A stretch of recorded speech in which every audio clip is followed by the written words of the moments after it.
It is a little bit breezy, the skies are partly cloudy, but it is otherwise festive on this, the 9th afternoon of June 2001, and the 126th Commencement of the University of Washington in Seattle. Welcome all of you to these graduation ceremonies live from Husky Stadium, where we are being broadcast throughout the state on UWTV. I'm C.R. Douglas, host of Northwest Week on Washington Public Broadcasting Station KBTC TV. And joining me today to help cover this splendid event is Pam Stewart of UWTV. Pam, good to be with you today. Oh, it's great to be with you too, CR, and it's good to have the weather mostly It is not raining with us again. No, it isn't. Just a few clouds, bit of a wind, but fairly comfortable. And we've been lucky. This is the fourth year that commencement's been held outside, and the weather has cooperated. And you know, that's as it should be, because this spring event is one of the most important in the annual cycle of the university. We have a new crop of students taking their leave from this place and entering a new phase of their lives. And here they come. You can see them now. The graduates have just begun to enter the stadium. And a time-honored tradition dictates the order of today's procession. Those first to enter are the doctoral students, resplendent in their purple hoods and caps. The master's degree candidates will be next, and finally the largest group of this graduating class, the undergraduate student body. Today's event is both formal and, as you will soon see, a lot of fun. And there, some of the faculty members coming in. You just saw a picture of the purple doctoral robes. The class of 2001 is the largest in the university's history. Nearly 10,200 students will graduate this year, about half of whom are actually marching here today. Most of those, of course, are undergraduates. The large size is due mostly to the increasing enrollments at both the UW-Tacoma and UW-Bothell campuses. And while students at those places are very much a part of the class of 2000, they are actually not in attendance today. Tacoma's commencement ceremony was held yesterday. You'll see some excerpts from that later in this broadcast. Bothell holds its graduation ceremonies tomorrow at the newly remodeled Bank of America Arena at Heck Edmondson Pavilion here in Seattle. And as you can imagine, there are a wide array of degrees and disciplines represented in this class. And here's a brief little profile. The vast majority of today's graduating class, about 70% of the 10,000 students graduating today are undergraduates, not a surprise. And then there are the newly minted professional degree holders, the dentists, the doctors, the pharmacists, and the, of course, lawyers. You can see in those purple robes there the doctoral candidates waving to the crowd. 501 of them will graduate, 5% of the total number of graduates this weekend in all the three campuses. The number of people getting graduate degrees, as I say, master's degrees, are 21%. 2,138 people will get those, representing, as I said, 21% of the entire class.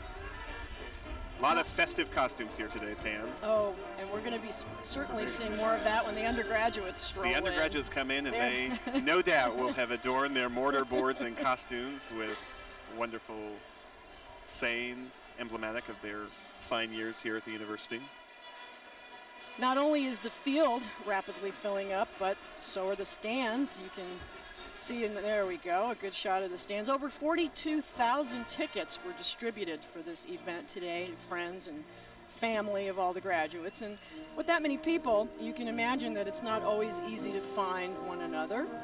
Thus, a recent tradition in the past few years, the use of cell phones. Graduates will come in and immediately call their relatives and friends and let them know where they're sitting. Used to be just balloons and messages on the caps. Today we have cell phones. It is tougher today with the wind to have too many balloons, although I'm looking down there and seeing a few. You see the bachelor degree candidates there in full black robes. They're being led by some of the faculty members. The weather forecast, as I said today, we have more jackets here than we expected. Including the ones that we're wearing. we put on our Plan B wardrobe for Whose today. idea was this anyway to sit outside? It rained last night, but it was certainly not raining today, and we are happy about that. There is actually, if you can believe it, no indoor or Plan B in case of rain. What happens, and it looks like it won't today, but they would still go on with the ceremony. It They're remains starting the to same. celebrate early. A bottle of champagne. Oh, we've Look got at champagne. that. Good at that. Outdoor commencement is a very recent event here at the UW, as I said earlier. This is only the 4th year that it's been held outside. Previously, it occurred next door, indoors, at what is now the newly remodeled Bank of America Arena at Heck Edmondson Pavilion. But that space got way too crowded. Indeed, the university had to have 2 ceremonies just to accommodate all the graduates, family, and friends. So this larger venue was really a necessary step in that direction. So we're in Husky Stadium, and those of you who have been here know that this is an absolutely exquisite setting, probably one of the most scenic football stadiums in the nation, sitting right here on the shores of Lake Washington. Scenic indeed, and today a nice breeze coming off of that lake. I misspoke earlier, Pam, when I saw the black gowns. Those are master's degree candidates in those black gowns with the champagne we saw. Candidates for the bachelor's Here we go. You degree. can hear the announcement of the bachelor degree candidates. They are lining in from both sides of the stadium. The members of the College of Arts and Sciences. You hear the crowd roaring because most of them here today are related to one or another of these bachelor candidates. Fathers, mothers, aunts, uncles. Members of the College of Arts and Sciences are coming in through the north, and all the others are coming in through the south. A beautiful procession here. For today's event, there is a protective cover over the field, as you can see there. It is atop a new turf that was put down at the beginning of last season.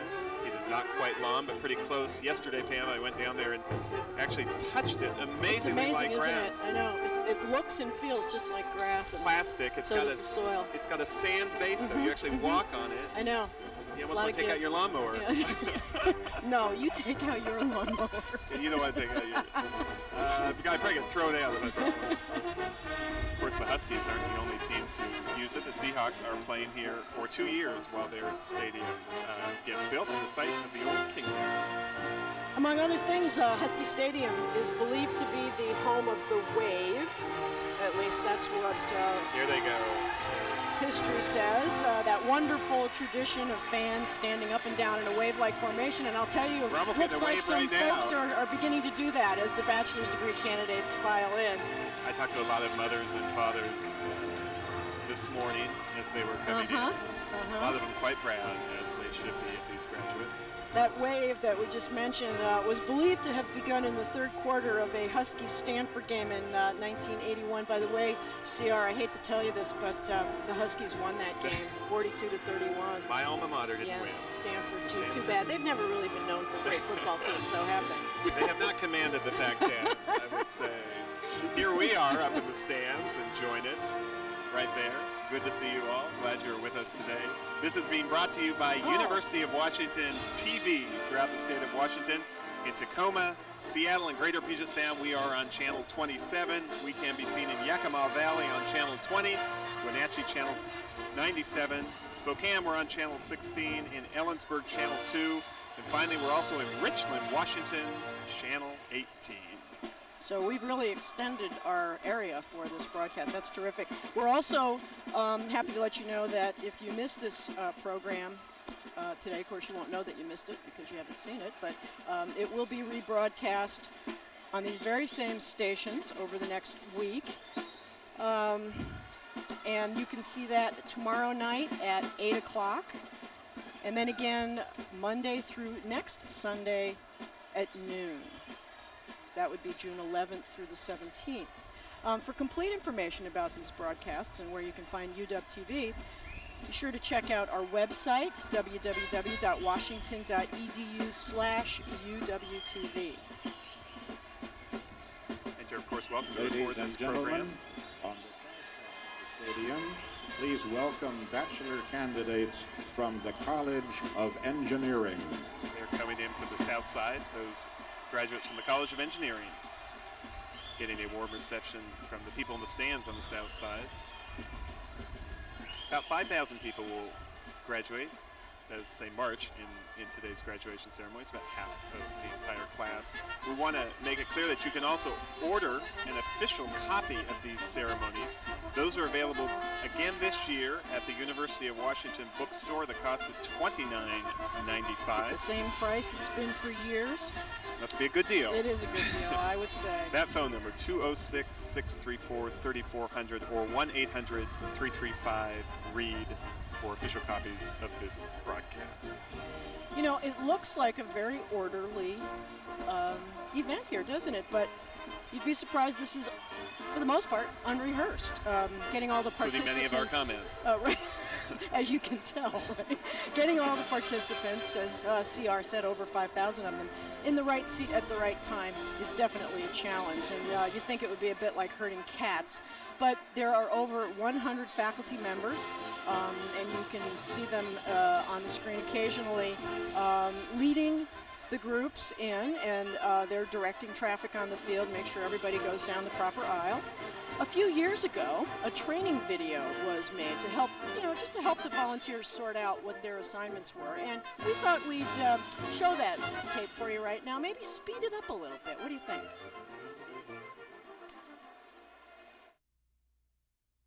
The graduates line up according to their college or school, and then they're off, led by special guests and faculty, represented here by what one of our more waggish producers has called the Purple Coneheads. Distinguished guests head for the stage, and once there, sit down. Next in line are the doctoral students, decked out in purple and gold, happy to follow a commencement marshal seen here as a sort of blue ping-pong ball, along the properly numbered path to the right aisle and eventually their correct seat. A process depicted on our tape as something of a slow-motion pinball game. Master degree candidates continue the process. The last to enter, and to the applause of all, the undergraduates, and to all, our congratulations. A little clip from a graduation a few years ago, and back here live with this year's graduates, all of whom seemed to have watched that video because they seem to be abiding by this very instruction. It looks like, yeah. Marching in proudly. There are some doctoral degree candidates. As we continue watching these graduates proudly march here into the stadium and take their places, we want to provide a quick university year in review. Here are some of the milestones that these graduates lived through this past academic year at the University of Washington. And at the top, Pam Stewart, I think you have to put the Rose Bowl victory. Oh, absolutely, absolutely. What Husky an team exciting, won that game, of course, thing. back in January. In his second year as coach, Rick Neuheisel led his team to the school's 7th Rose Bowl win. The team has made it to that Pasadena game 14 times in its history, with a record of 7 wins, 6 losses, and 1 tie. There was also the February earthquake, 6.8 magnitude. A lot of building cracks and facade damage. The libraries had to clean up after a number of the bookshelves fell over. Total damage is reported to be about $15 million. About 75% of that is expected to be reimbursed by the Federal Emergency Management Agency. The rest, the university picks up the tab. And in November, the new World War II Memorial was dedicated on campus. First time such memorial has existed. There's Titled, one of those cell phones. There's the cell phone. There you go. No doubt talking to someone in the stand. And she's also on the big screen monitor here. For those who don't know, much of this coverage is being carried on the big screen. That's great. Occasionally graduates get a glimpse of themselves up there. That war memorial is titled Interrupted Journey. It includes the names of 582 students, faculty, staff, and alumni who lost their battle during that war. The commemoration is at the foot of Memorial Way, along which a group of sycamore trees were planted years ago to honor the 58 members of the university community who lost their lives during the First World War. The new memorial was a gift of the alumni of the warrior classes. More proud graduates marching in. A lot of more decorations. A lot of flower lays today. And something on the top of that guy's cap. I couldn't make it out. In addition, this year, the new law school held its groundbreaking in early May. This building will replace the existing Condon Hall, which has served as home to the state's only public law school for several decades. The new site on campus is just south of the Burke Museum. Now on the south Very, side of the very stadium, beautiful please welcome floral candidates arrangements for the folks have baptism around their necks. in the School of And you know, that Business was not Administration. all that happened this last year. One very unfortunate event that happened just a few weeks ago, and a lot of you listening today probably heard about it on the news, and that's the recent arson at the Center for Urban Horticulture. Damage estimated at over $5 million. An eco-terrorist group has taken responsibility for that fire. Fortunately, the legislature expects to be able to fund a complete rebuilding of the center, but boy, what a loss for the university, for the city, for the region. It's definitely a gem. Here we are.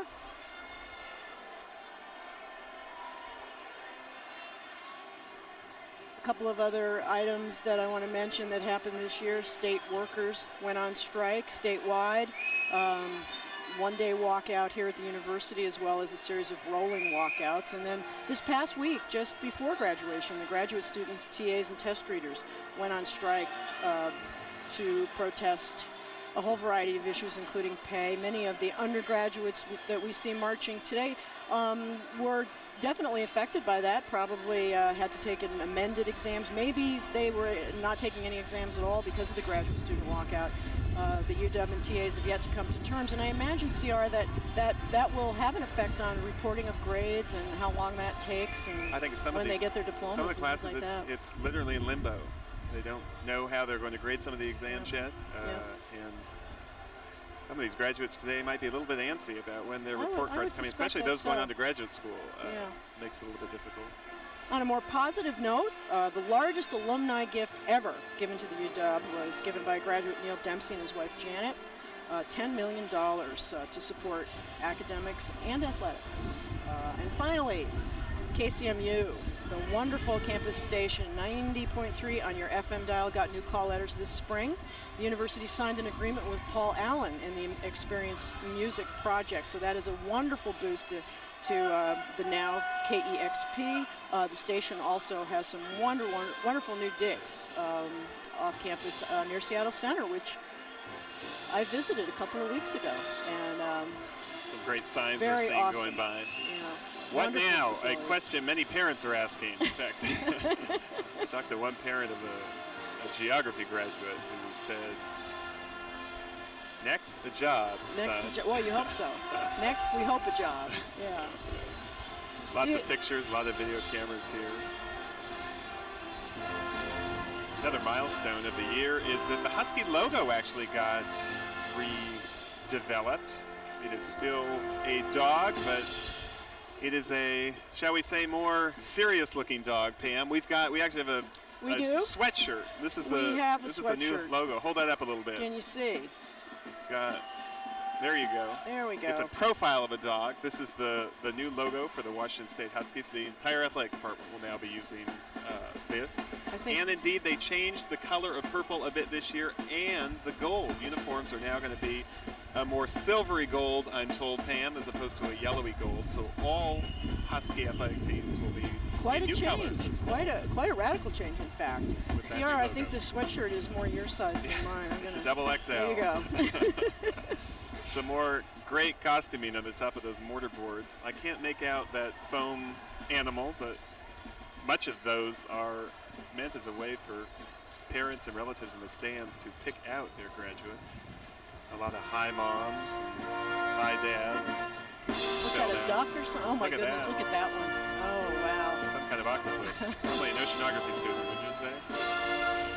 You know, CR mentioned UW's Rose Bowl victory this past January. Well, it was a great year for Husky athletics in general, and we're going to mention a few other highlights. In soccer, the men's and women's teams won both of their respective Pac-10 conference championships. The women's basketball team made it just one win short of the Final Four. They made it into the Elite Eight of the NCAA tournament. In crew, the women's team, wow, what a team. In the last 5 years, they have won 3 national NCAA championships. They won one again this year. And the freshman men's crew team won their Pac-10 title. Wow. Other sports highlights, because no doubt some of the graduates you're seeing are proud Husky athletes. The women's tennis team advanced to the final 8 of the NCAA tournament this year, the farthest they have gone in school history. The men's tennis team advanced to the final 16. Well, congratulations to all of the athletes.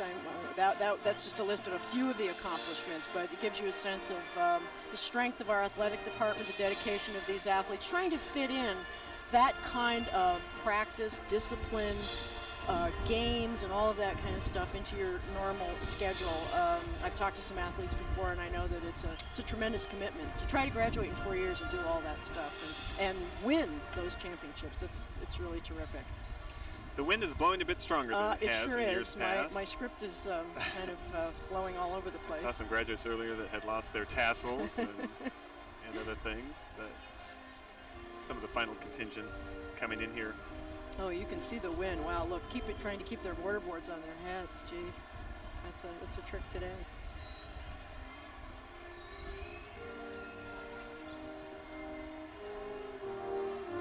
Some other facts about the university and about graduation.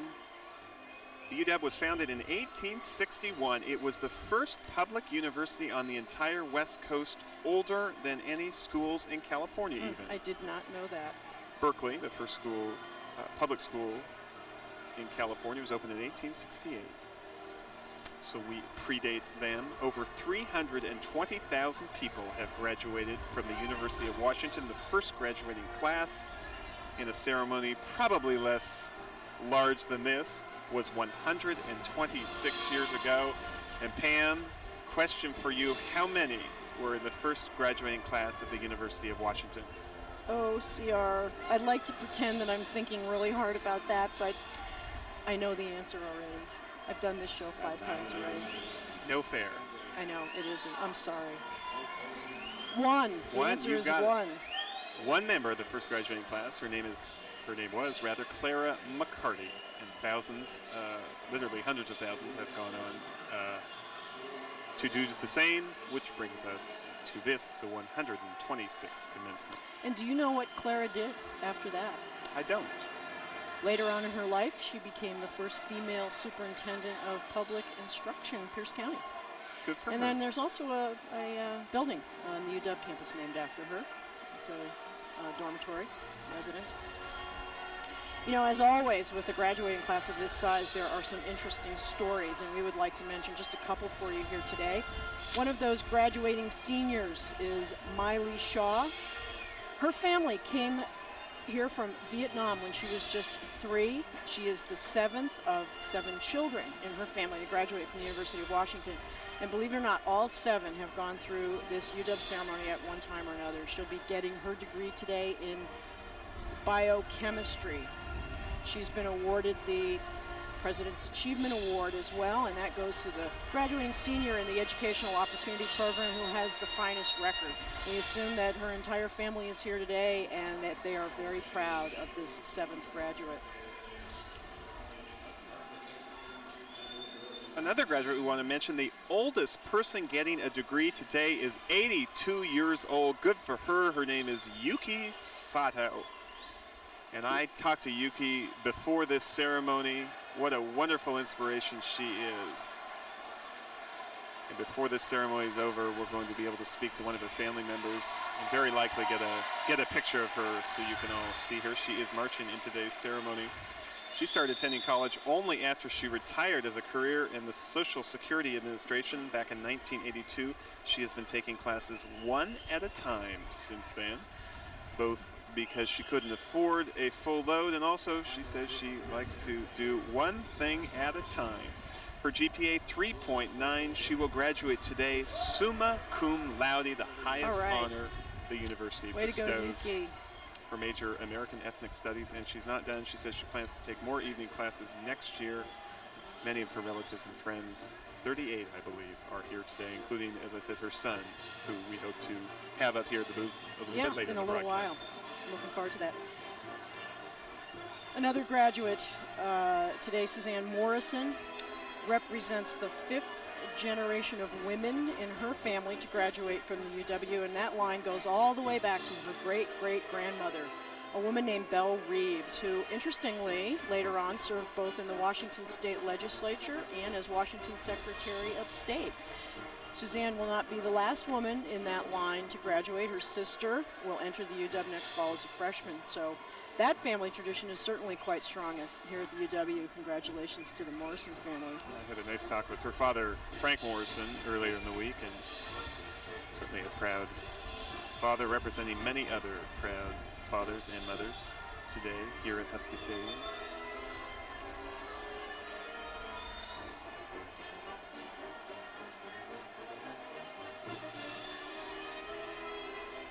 Not too far away from what will be the official opening of today's program. Once graduates are seated, Professor Ron Moore of the Philosophy Department, who is the marshal for commencement, will officially open this ceremony. After the national anthem and the introduction of the boards of regents, there will be time for some awards. And among those awards will be those given to distinguished teachers and staff members, Public Service Award, Presidential Medalist, the Brotman Awards for Instructional Excellence for undergraduates, and finally the most prestigious of all the awards that will be given today, the Alumnus Summa Laude Dignatus Award, which is the highest that the university bestows on one of its own. As we said earlier, Tacoma held its commencement yesterday, and we have some clips of that, and while we wait here for this ceremony to begin, we thought we'd provide some of that and show you what happened yesterday at the Tacoma Dome.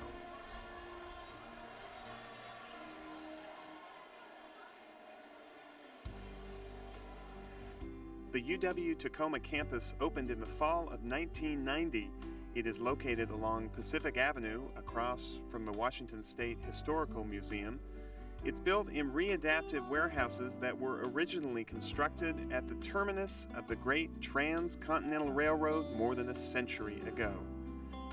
Today, more than 1,700 students are enrolled at UW Tacoma. This year's graduation took place at the Tacoma Dome. Over 500 students participated in what was the campus's 11th annual commencement ceremony. 100 of those students received master's degrees, the rest bachelor's degrees.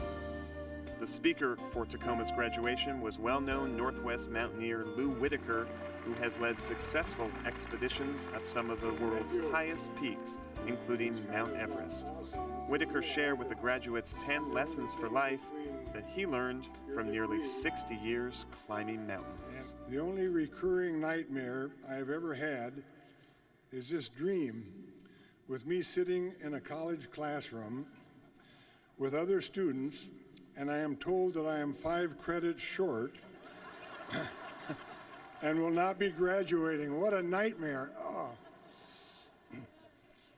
So you can tell that getting a degree was one of my hardest climbs. Congratulations, you guys. Learn patience. This is true in climbing and in college. You have heard maybe the saying that, Lord, give me patience and do it quickly. But it's slow and steady, a step at a time, and it's true in climbing. Some of our clients will try 6, 7, maybe 8 times before they summit Mount Rainier through storms or their own sickness, but they persist and they do succeed. I read a great quote that I use sometimes, and it's, leadership is the ability to hide your panic from others. That's not bad. My last thought, today, as almost every day this summer, till October, a team of climbers are tied to a guide.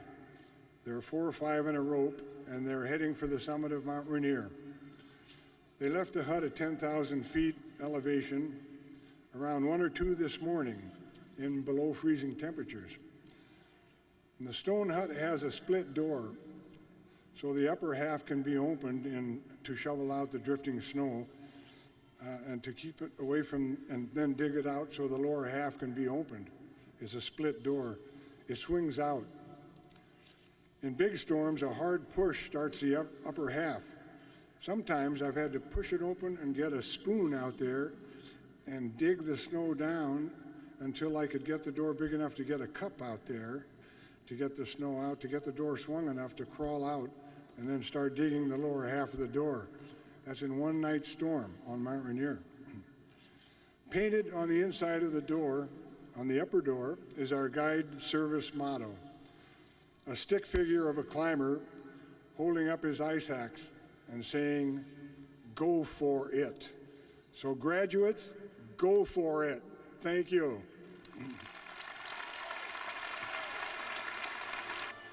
Welcome back to our live coverage of the 126th Commencement at the University of Washington in Seattle. Our site, Husky Stadium on the eastern edge of campus, abutting the beautiful Lake Washington.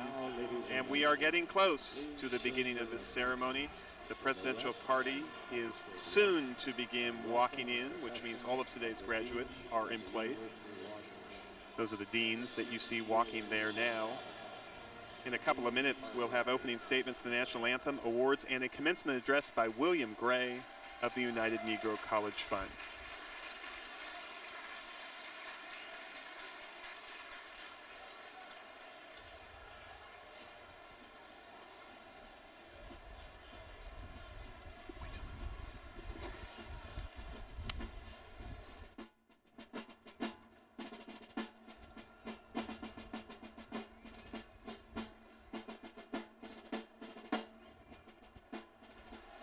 The presidential party, as you can see, is now entering the stadium.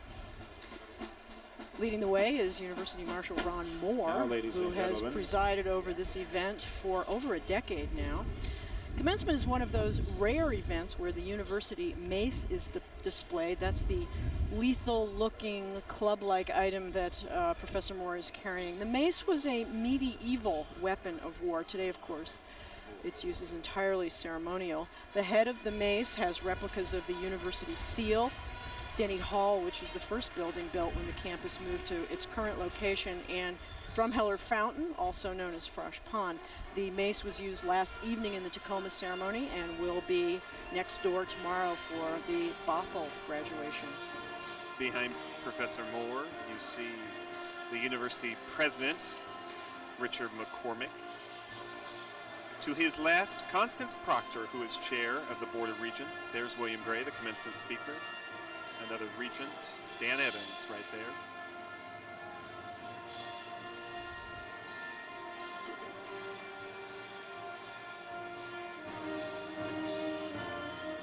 More of the deans of the various schools heading up to the podium.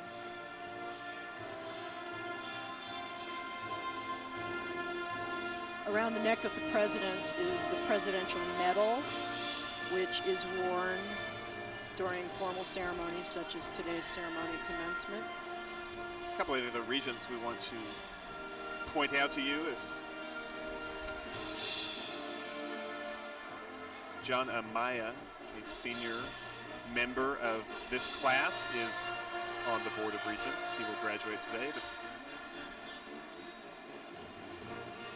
There is Constance Proctor, William Gray, Ark Chin. There's Bill Gates Dan Sr. Evans. 10 members of the Board of Regents who officially run the university. They, of course, hire the president. Constance Proctor, the chair of the board, is an attorney.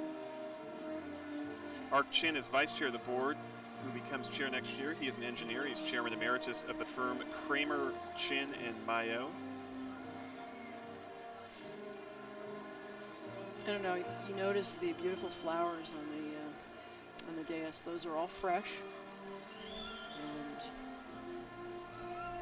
they will be moved next door for Chrysanthemum. tomorrow's ceremony for UW Bothell. And though Husky purple and gold have slightly changed, I don't believe they changed the colors of the chrysanthemums this year. That'd kind of be tough, wouldn't it? Every commencement has a marshal.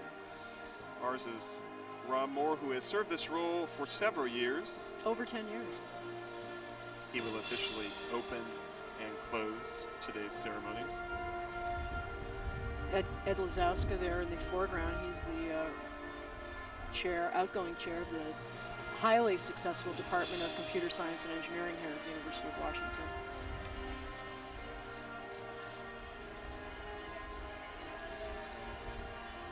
What a nice day. I mean, we've been very lucky having cooperative weather for these last 4 years. The weather gods are with us again. As I said earlier, there is no plan B for No. rain. It happens anyway, although the program becomes a lot shorter. They forego the actual parade of graduates coming up and receiving diploma covers.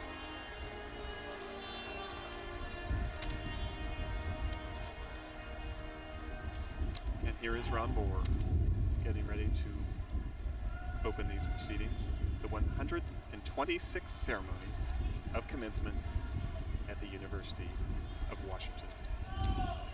Let's listen in. The commencement exercises of the University of Washington will be opened with the singing of the Star-Spangled Banner by Michelle Rice, a graduating senior in the School of Music. The audience will please rise. Oh, say, can you see by the dawn's early light what so proudly we hailed at the twilight's last gleaming, whose broad stripes and bright stars through the perilous fight o'er the ramparts we watched were so gallantly streaming, and the wreckage red glare of a testing in air gave proof through the night that our flag was still there. Oh, say does that star-spangled banner yet wave o'er the land of the free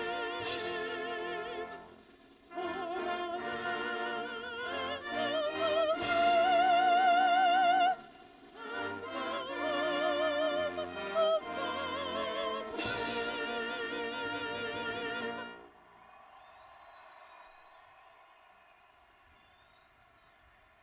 Please be seated.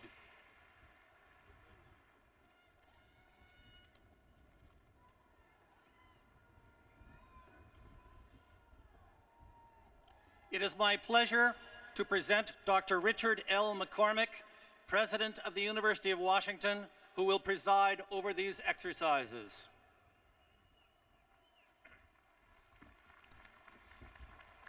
Thank you, Marshal Moore. Welcome to the 126th Commencement Ceremony of the University of Washington.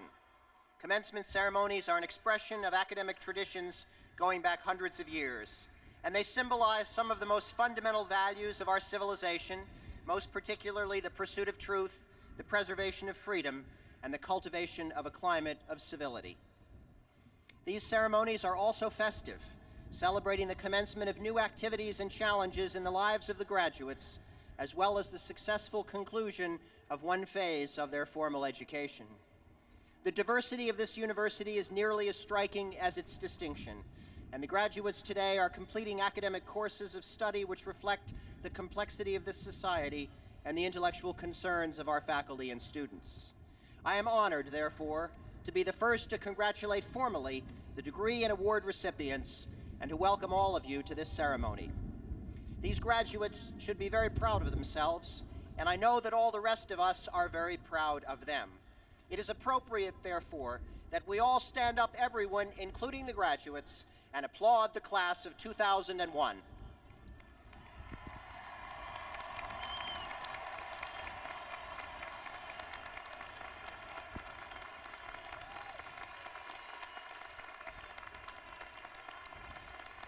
And now,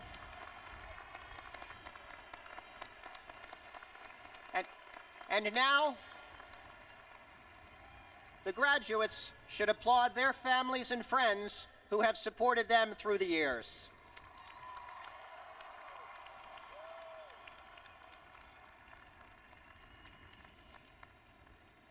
Please be seated. Some statistics may be of interest to you.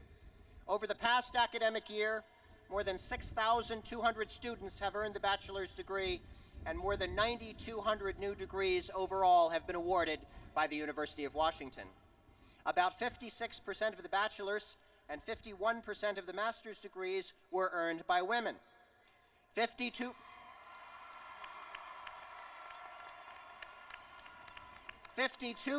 of the new lawyers are women, as are 50% of the new physicians and 40% of the new dentists. 45% of the PhDs were also earned by women. Approximately 4,500 of this year's graduates are participating in today's ceremony, and many others have participated in separate ceremonies in various schools and colleges. Some are doing both. We are very pleased to have you and your families and friends here.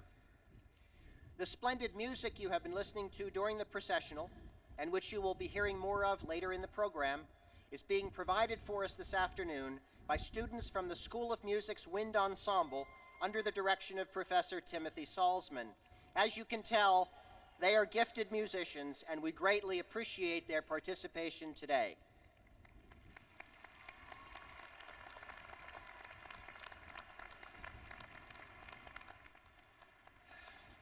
The ultimate responsibility for the University of Washington lies with the members of the Board of Regents, 10 citizens of our state who were appointed by the governor and confirmed by the Senate. These dedicated men and women serve without pay and devote many hours each year to the welfare of our university. All of our regents are with us this afternoon, and I would like to introduce them at this time. First, the President of the Board of Regents, Constance Proctor. The Vice President of the Board, Ark Chin. Regent Jeffrey Brotman. Regent Mari Clack. Mari is participating in her 12th consecutive commencement as a University of Washington Regent. Regent Daniel J. Evans. Regent William H. Gates. Regent Gerald Grinstein. Regent Amit Ranade, our student regent. Regent Shelley Yap. Regent Cindy Zender. And I would also like to introduce John Amaya, who has just completed a term as student regent and is graduating today. Ladies and gentlemen, the regents of the University of Washington.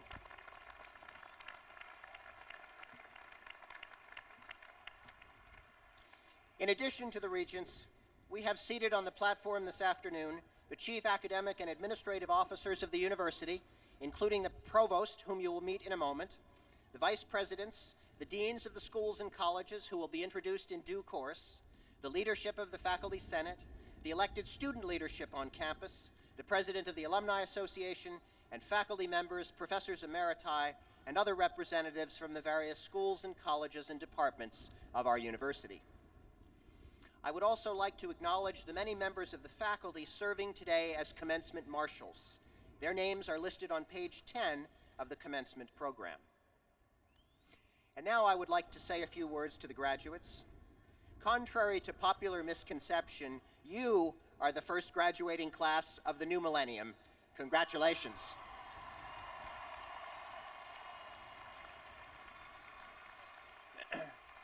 We all know that centuries and millennia are artificial human constructs, but somehow we can't resist the urge to ask what they mean.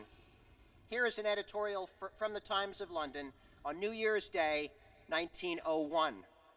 The 20th century has dawned upon us, and as we float past this great landmark on the shores of time, feelings of awe and wonder naturally creep over us. What will be the changes the new century will witness? Will they be mainly for good or for evil? Will the last generation of the 20th century differ very much from the first? Will they be healthier and longer lived, wiser, better and more intelligent, or will they remain substantially the same as the people we have known? We now know the answers to some of these questions. We know that the 20th century was one of the bloodiest and most tragic in human history. We also know that, at least in America, we have become healthier and longer lived, and the test scores say that we are more intelligent. It is not clear that we have become wiser or better. What is clear as the 21st century dawns upon us is that it brings unprecedented opportunities and obligations for us to continue learning seriously and systematically throughout our lives, not just during the traditional years of youthful schooling. To mark the importance and promise of continual learning for the 21st century, I would like to take this occasion to announce the brand new UW Faculty Award for Distinguished Contributions to Lifelong Learning.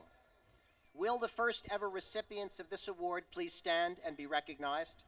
Daniel Graney, Associate Professor of Biological Structure in the School of Medicine, and James Peckel, Senior Lecturer in Electrical Engineering.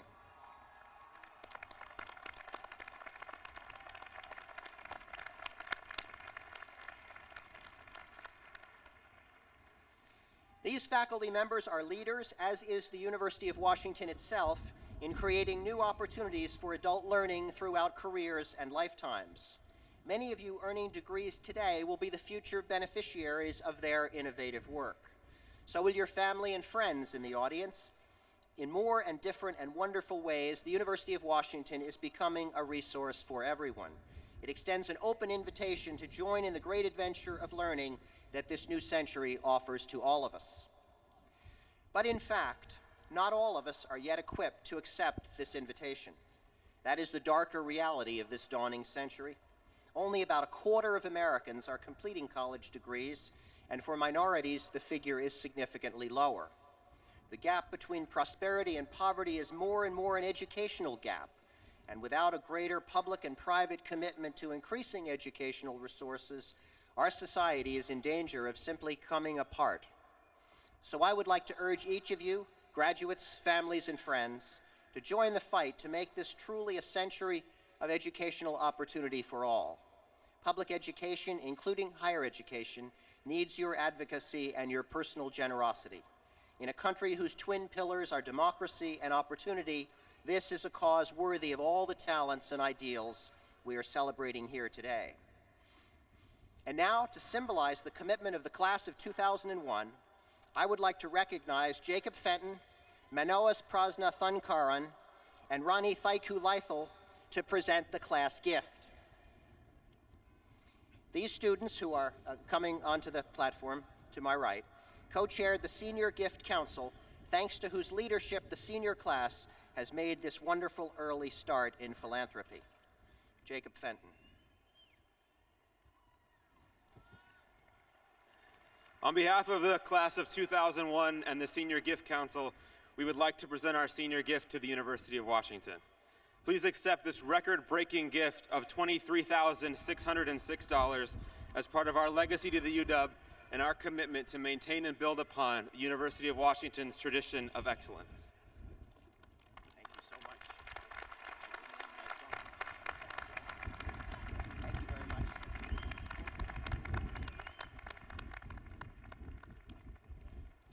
On behalf of the University of Washington, I accept with thanks and pride the generous gift from the class of 2001. Now all of you have a share in the university's future. The Chief Academic and Chief Budget Officer of the university is Provost Lee Huntsman, who will present this year's Teaching and Public Service Awards. Provost Huntsman.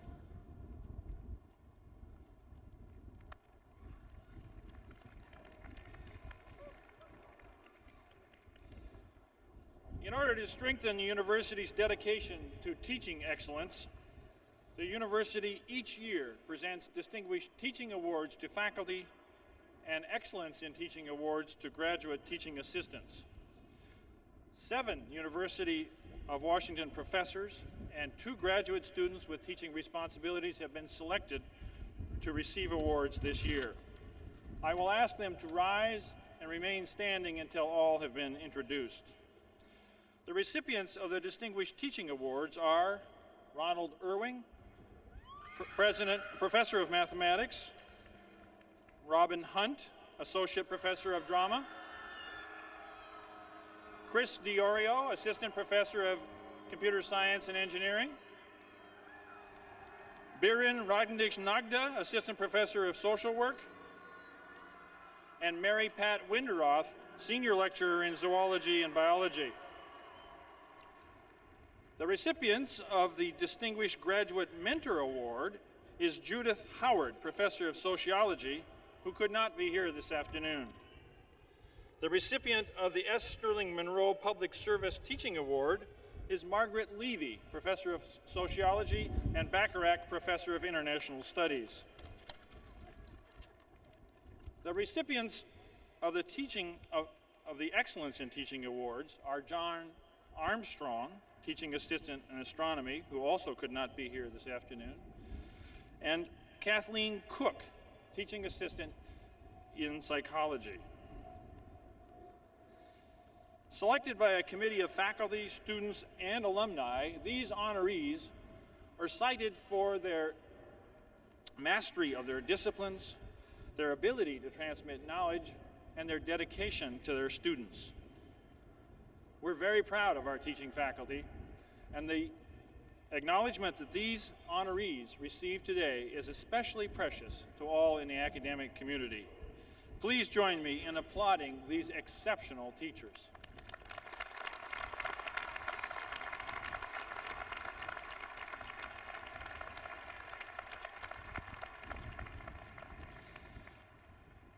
The university also presents an award in recognition of outstanding public service on the part of a faculty or staff member. This year's award goes to Dr. Charles Mock, Assistant Professor of Surgery and Epidemiology.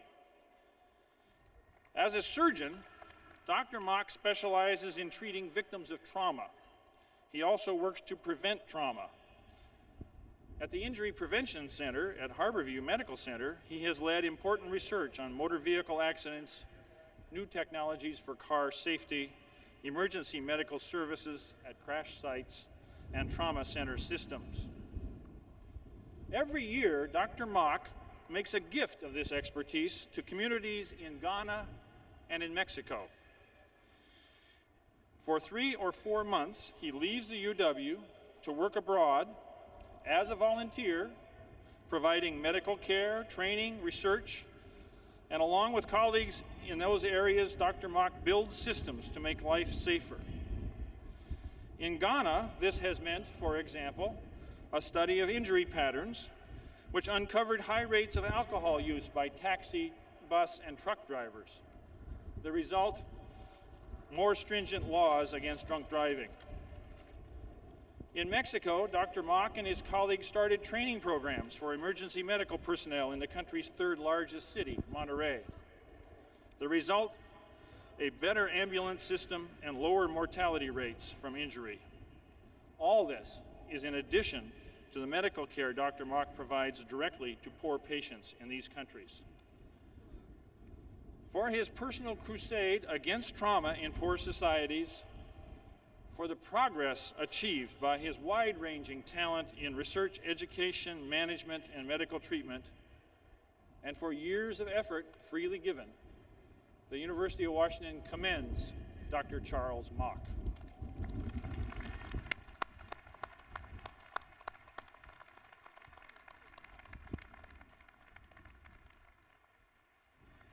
Thank you, Provost Huntsman. Since 1932, the University of Washington has presented a medal to the graduating senior who has achieved the most distinguished academic record at the university. Will Rebecca Capel Hendrickson please come forward?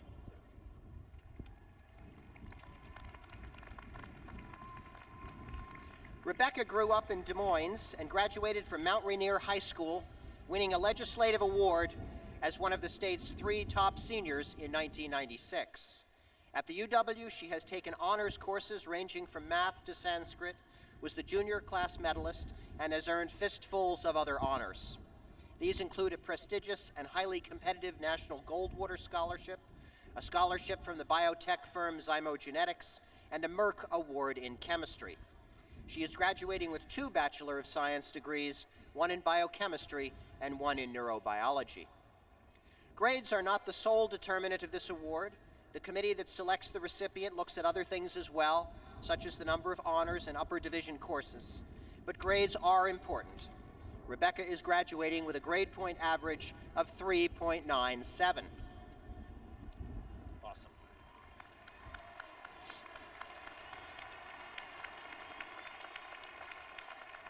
She has been involved in intensive research with 3 different faculty scientists and has done independent study in philosophy. That work turned into a published paper called What It Means to Know, a subject Rebecca seems to have mastered practically as well as philosophically. Next year, Rebecca will begin an MD PhD program at Washington University in St. Louis. She hopes eventually to return here to the UW to do research on the neuronal basis of mental illness and to practice medicine. One of her faculty mentors talks about her unusual fascination with both the technical side of science and its human dimensions. She's done incredible research, he says, and she'll be a great doctor. It's my pleasure to present you, Rebecca, this medal in recognition of your outstanding achievements at the University of Washington. Yeah, I think you better.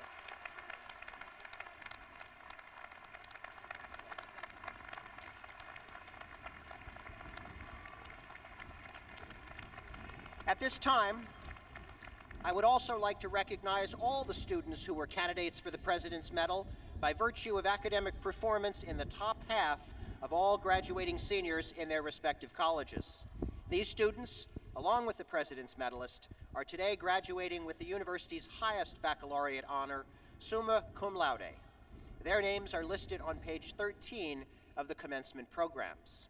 Also listed are the names of students who are being graduated magna cum laude and cum laude. Since 1938, the University and the Alumni Association have presented an award to a former University of Washington student whose work has attained national or international prominence. The Alumnus Summa Laude Dignatus Award, which means alumnus worthy of the highest praise, is the highest honor bestowed by the university. The recipient is selected by a committee of university faculty and alumni. It gives me great pleasure today to add to the long and distinguished list of individuals who have received this award the name of Joseph F. Sutter, preeminent aircraft engineer and designer and father of the 747. Mr. Sutter, please join me at the lectern.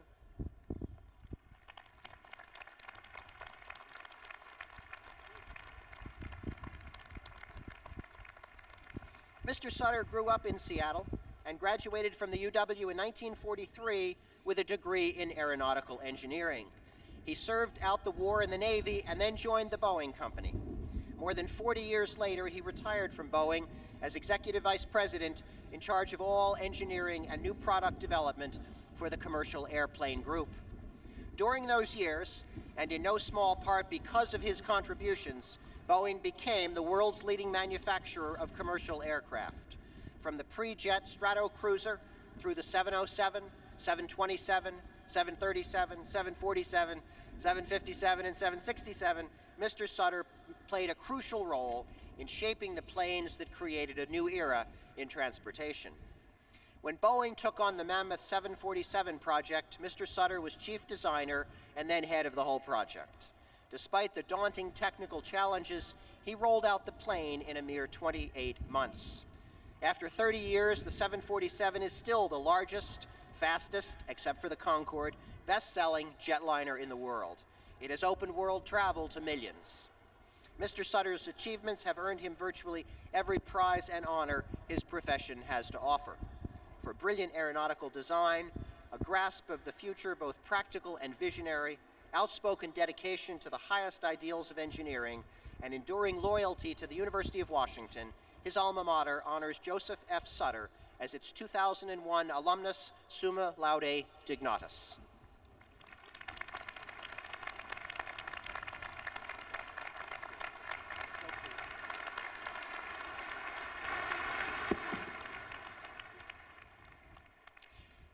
The University of Washington Alumni Association plays a vital role in the life of the university and provides a continuing link between our graduates and their alma mater. The association also provides essential support for the institution. I am pleased to introduce Trish Bostrom, class of 1972, president of the UW Alumni Association.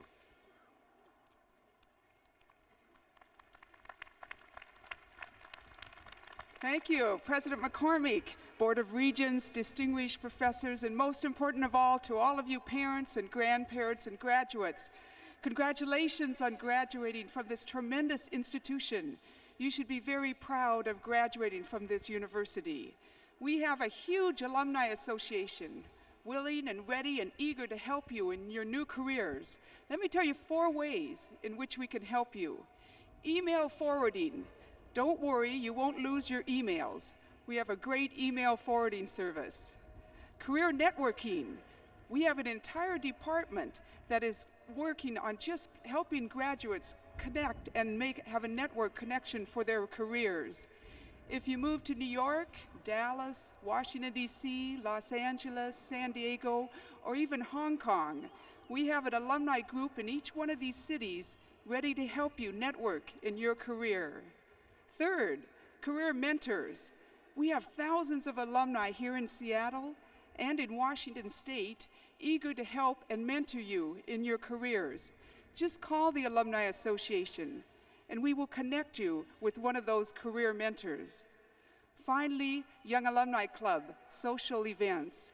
Our Young Alumni Club is very active. A lot of them are single and they have great events throughout the whole year. We really encourage you to join, and as a graduation gift, the association gives you your first year free. To all of you parents and grandparents, we encourage you to buy a lifetime membership for your graduate. Here comes a commercial. It's only $550 for a lifetime, and if your graduate lives until they're 80 years old, that's only $7 a year. It's a great way to stay connected. Our motto at the Alumni Association is stay connected and make a difference. We encourage you to do so. On behalf of 250,000 alumni, I reiterate again, congratulations. Come join us. It's a lot of fun. Thank you.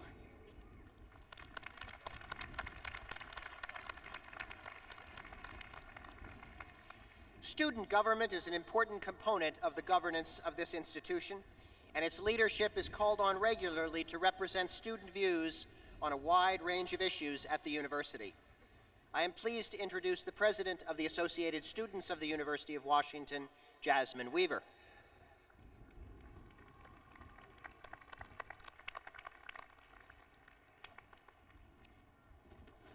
Thank you, President McCormick. Today should be a proud day for all of you. I know it's been a long 4 or 5 or 6 years or many more, but you've done it now. And you will join the incredible group of University of Washington alumni who have achieved things in so many fields, it's impossible to mention them all. But while this should be a proud day, it should also be a thankful day. None of us here could have made it alone. From your first day in kindergarten to your last day of high school, your teachers helped prepare you for this moment. And throughout your University of Washington experience, your professors and teaching assistants have helped you succeed. Parents, siblings, friends, and mentors all played a role in your achievements. So today should be a thankful day. And even more than that, it should be a reflective day. Today you should be asking yourself, what have I learned? What do I know now that I did not know before I came to the University of Washington? Hopefully you can think of something. The answer probably includes a lot of things that are specific to your field. But hopefully it also includes some broader themes. Things like a love of learning, respect for the beliefs of others, and an ability to stand up for what you believe in. Because the question is not, what have you learned here? The real question is, how will you use what you have learned here? Will you use your knowledge to promote equality and social justice and to improve the conditions of others? Or will you use your degree only to improve your own condition? Because what matters most is not the letters after your name, not the MBA, the PhD, or the BA. It is how you use the knowledge that those letters represent. Look at the University of Washington, for example. Many undergraduates here, without any degree yet, have been involved in a wide variety of efforts to benefit their community. Everything from tutoring disadvantaged students to advocating for affordable tuition and increased financial aid. Meanwhile, some top administrators with PhDs have refused to teach workers fairly and have even intimidated professors who stand up for what they believe in. So I ask you again to reflect on what today means and how you will use your education. Obviously, you will need to use the specific skills you have learned here in whatever career you pursue. But more importantly, I hope you will remember the larger ideas you learned at the University of Washington. Remember to stay inquisitive, stay open-minded, and whatever career you pursue, use your knowledge to improve the lives of others, even as you improve your own life. So that someday, when you look at your University of Washington diploma hanging on the wall, you will not only be proud of having received that diploma, but also be proud of what you achieved with that diploma and the person it helped you become. Congratulations, everyone, and good luck.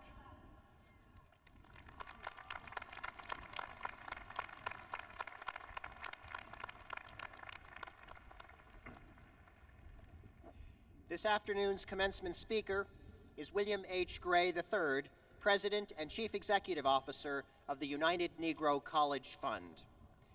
The UNCF supports more than 60,000 African American students with scholarships, fellowships, and internships.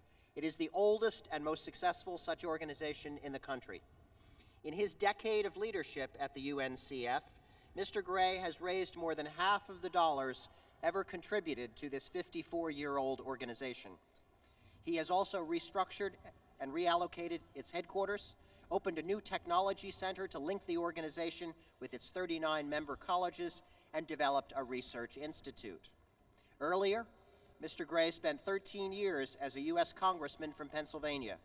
Elected in 1978, he became the highest-ranking African American ever to serve in the House, chairing the Budget Committee and the Democratic Caucus, and later serving as Majority Whip. Throughout, he was a staunch advocate for education. He also played a key role in sanctions against South Africa during the mid-1980s. The son of college leaders, Mr. Gray has been a professor of history and religion at 5 different colleges and universities. He has also been pastor of the Bright Hope Baptist Church in Philadelphia for more than 25 years, as were his father and grandfather before him.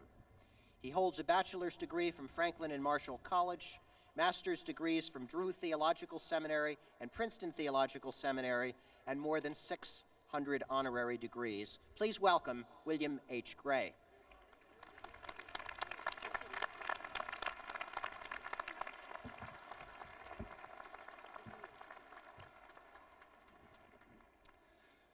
To the President of the University of Washington, Dr. Richard McCormick, to the President of the Board of Regents, to the Board of Regents, faculty and staff, and above all, to you, the class of 2001 of the University of Washington.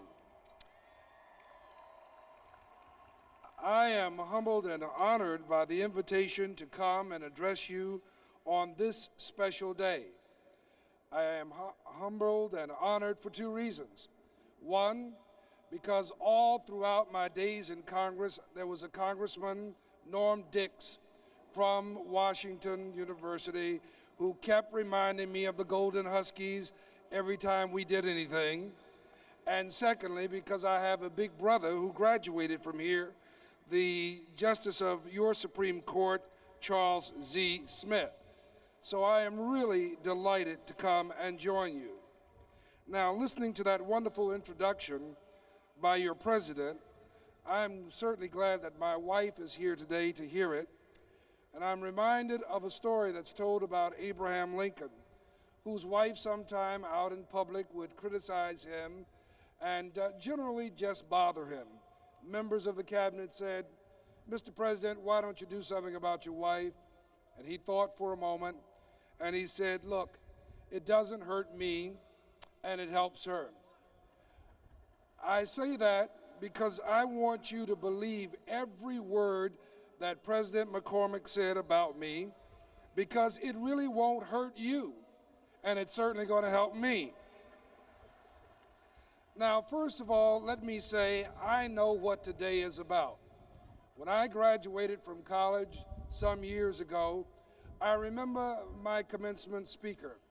He was a former president of the United States who had been out of office about 4 or 5 years and decided to take the occasion of my graduation to make a major foreign policy speech. And he spoke for 58 minutes. I promised that if I ever got an opportunity to address a commencement, I would never do to them what was done to me.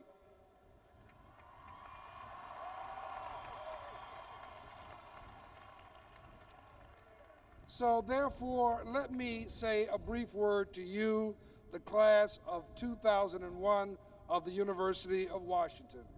Today, you're going to receive your degrees. Some of you, summa cum laude, others, magna cum laude, some just plain cum laude, and others, like me, thank you laude.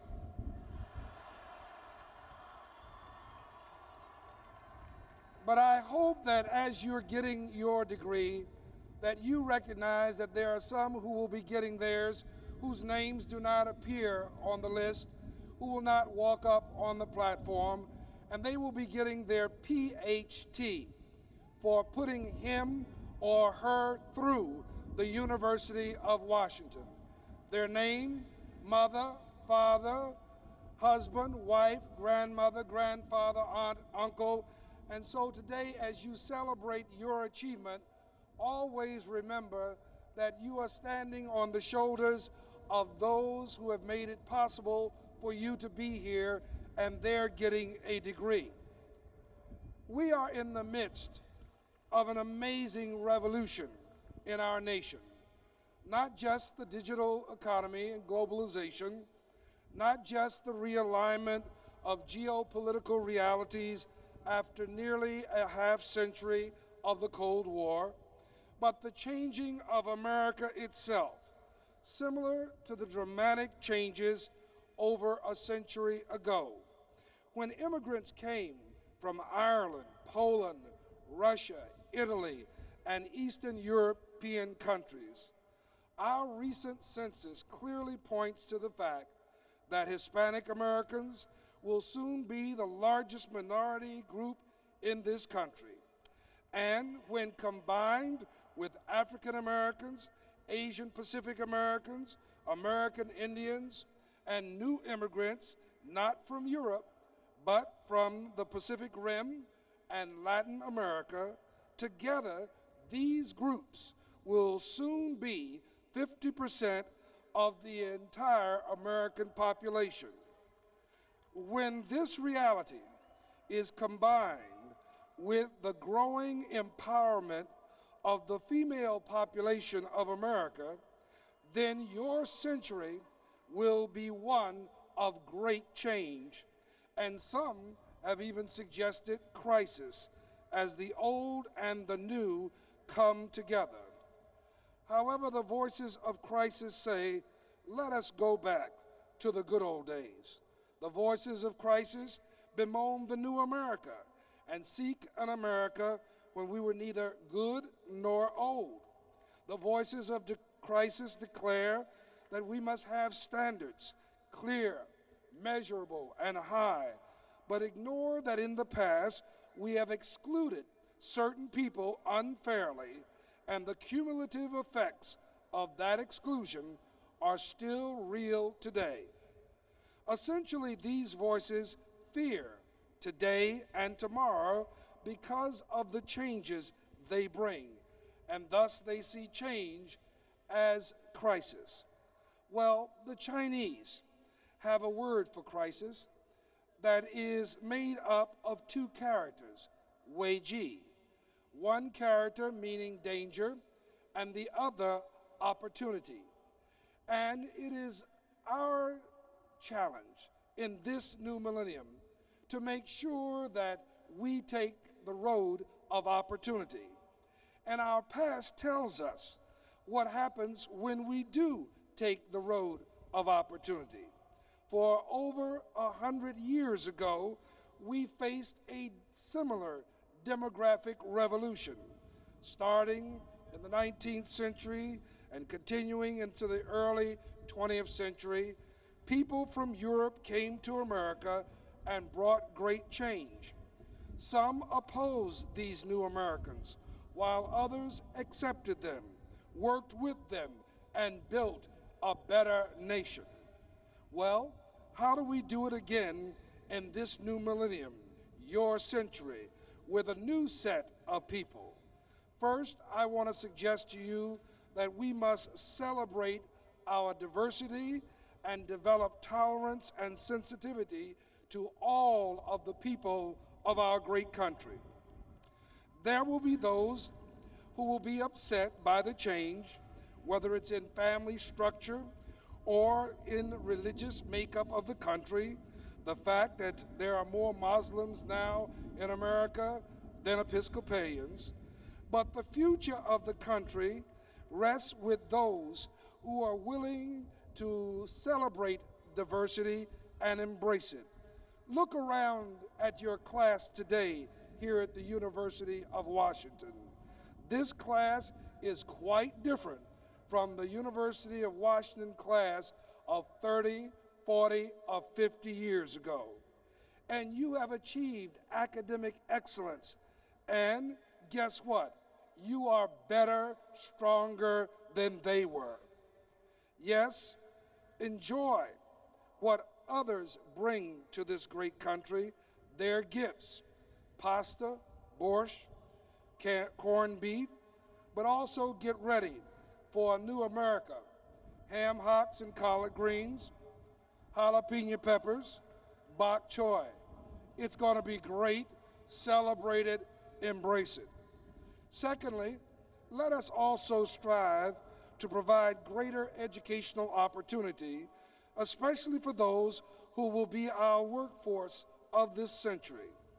What has made us, I believe, the strongest nation that the world has ever seen, with the greatest amount of individual freedom and prosperity that the world has ever seen, has been our willingness to provide educational access to our people. Public schools, colleges and universities, and yes, even government programs, some of them preference programs like the GI Bill that made it possible for people to grow and develop and contribute to this great country. And that is what we're going to have to do going forward. Here in Seattle and in this great state of Washington, 2 years ago, an amazing and historic commitment was made by one of your citizens and residents. Bill and Melinda Gates made a commitment of $1 billion of their own money to try to create greater access for those who are underrepresented and provide an opportunity for them to get the very best college education. Well, we at the UNCF have had the privilege over the last 2 years of administering that unbelievable program. And today, over 4,000 students across America are getting an opportunity to go to great universities because of their private commitment. We need more of that, because right here at the University of Washington, there are 70 Gates Scholars. We must understand that we have a responsibility to be inclusive and to make sure, as we did for all of those immigrant groups, that we provide skill sets for the new leaders of America. Finally, class of 2001, use this moment, this day, to live it fully. There was a preacher named Adam Clayton Powell who used to talk about audacity and that we needed to live audaciously. By that he meant live boldly, dare to savor this moment of your life. Stop worrying about the next accomplishment. A friend of mine caught this spirit when he wrote me a little note talking about how many of us spend our time worrying about the next stop. He called it the station. And this is what he said about many of us who are just waiting to get to the next place. He said, uppermost in our minds is the final destination. On a certain day, a certain hour, we will pull into the station. Bands will be playing, flags will be waving.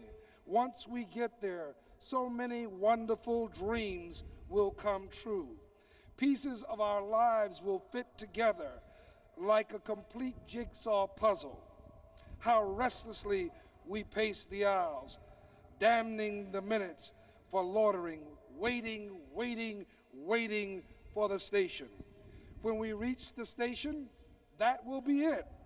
When I'm 18, when I graduate from college, when I go to graduate school, when I buy that Mercedes Benz, when I put my last kid through college, when I've paid off the mortgage, when I get that promotion, when I reach retirement, then I will live happily after ever. Sooner or later, we must realize that there is no station, no place to arrive at all at once. The true joy of life is the trip. The station is only a dream. It constantly outdistances us. Relish the moment. This is the day that the Lord hath made. It isn't the burdens of today that drive men and women mad. It is the regrets over yesterday and the fear of tomorrow. Regret and fear are the twin thieves that rob us of today. So stop pacing the aisle and counting the miles. Instead, climb more mountains, eat more ice cream, go barefoot more often, swim more rivers, watch more sunsets, laugh more, cry less. Life must be lived as we go along. The station will come soon enough. Class of 2001, celebrate and embrace your rich diversity. Strive continually to achieve academic excellence and create greater access and opportunity for the new and emerging America, and then also live with an audacious faith each moment, each day fully. Go eat some more ice cream, go swim, go party. You earned it. God bless you.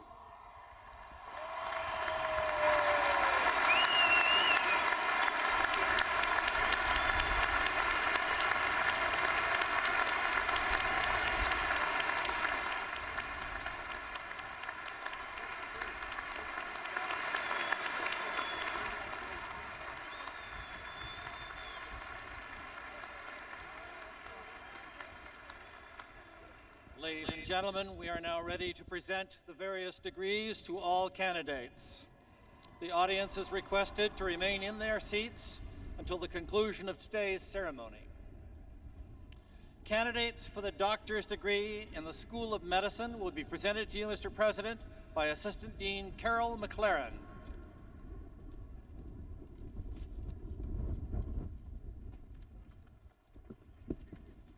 Mr. President, it is an honor to present to you a list of the 176 candidates for the Doctor of Medicine degree. I recommend that for all who have fulfilled the requirements of the School of Medicine, that they be awarded the doctoral degrees. These graduates have been honored previously in a separate ceremony held elsewhere, and most have proceeded to their residency training around the country. Those who are here to participate in this ceremony will come forward with the other doctoral candidates. Candidates for doctor's degrees in the School of Dentistry will be presented to you, Mr. President, by Dean Paul Robertson.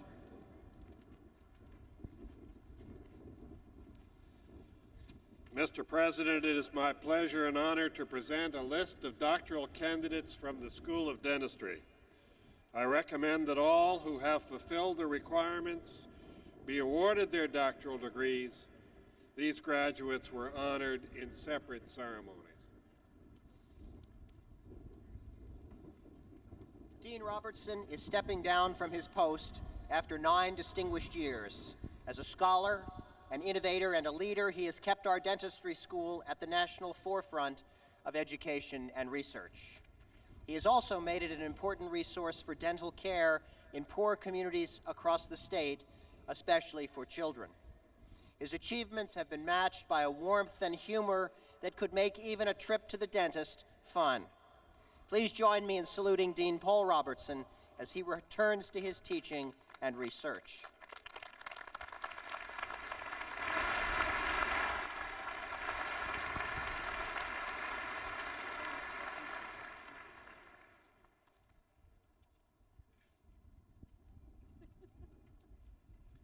Candidates for Juris Doctor's degrees in the School of Law, Mr. President, will be presented to you by Dean Roland Hjorth.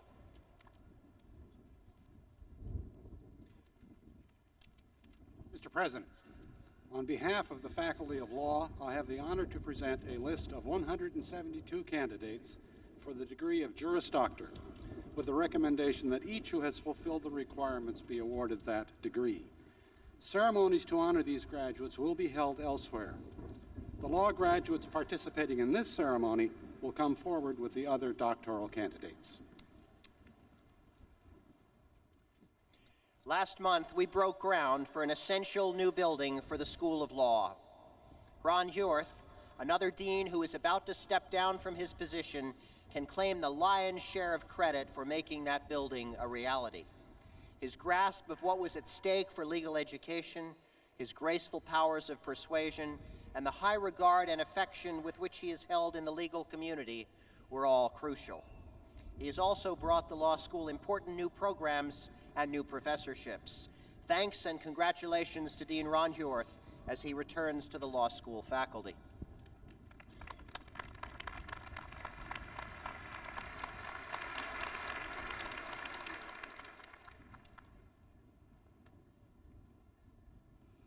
Candidates for Doctor of Pharmacy degrees in the School of Pharmacy will be presented to you, Mr. President, by Dean Sid Nelson.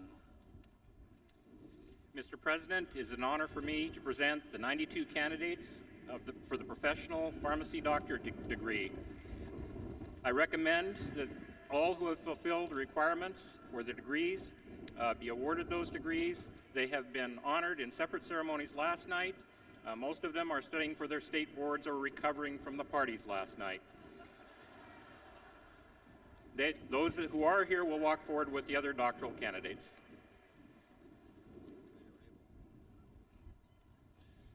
Candidates for doctoral degrees will be presented by Dean Marcia Landolt of the Graduate School.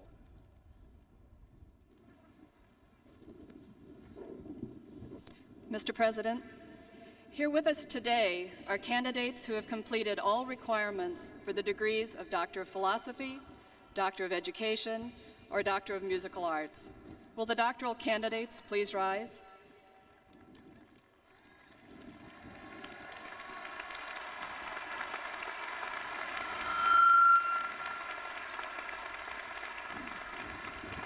Mr. President, on behalf of the deans of the schools and colleges and the graduate faculty, I'm pleased and honored to present these candidates for the highest degrees awarded by the university. The names of the candidates are listed in the commencement program, along with the titles of their dissertations and the names of their faculty advisors. I recommend that these candidates be awarded their respective doctoral degrees. On behalf of the Board of Regents and the graduate faculty of the University of Washington, I am pleased to confer upon each of you the degree of Doctor of Philosophy, Doctor of Education, or Doctor of Musical Arts. Congratulations.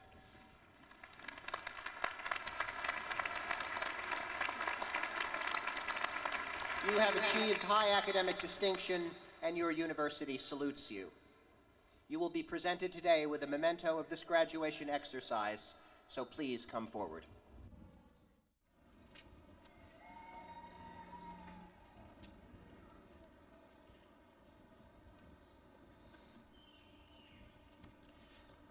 Carrie Ann Stiles, Doctor of Philosophy, Botany.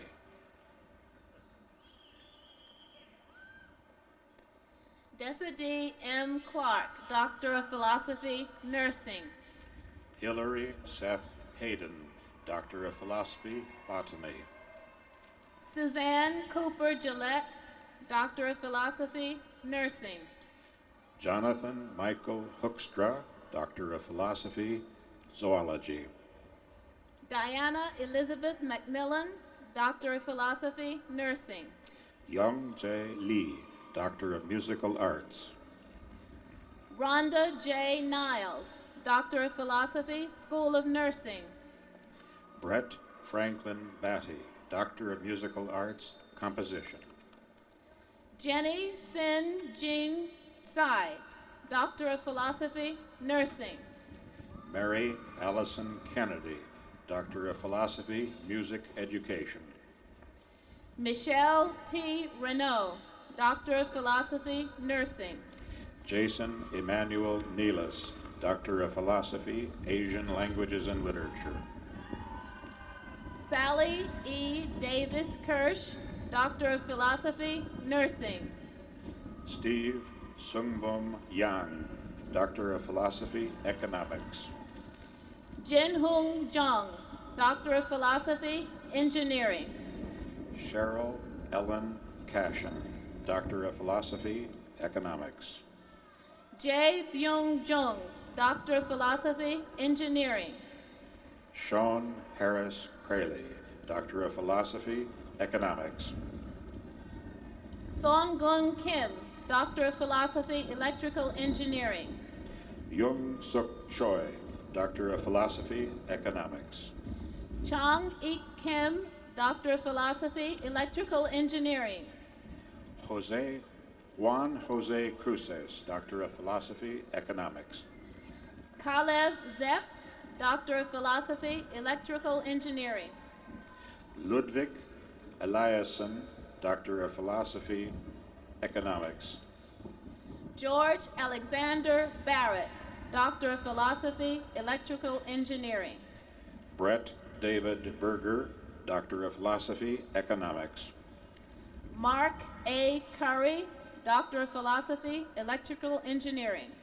Guillermo Ernesto Herrera, Doctor of Philosophy, Economics.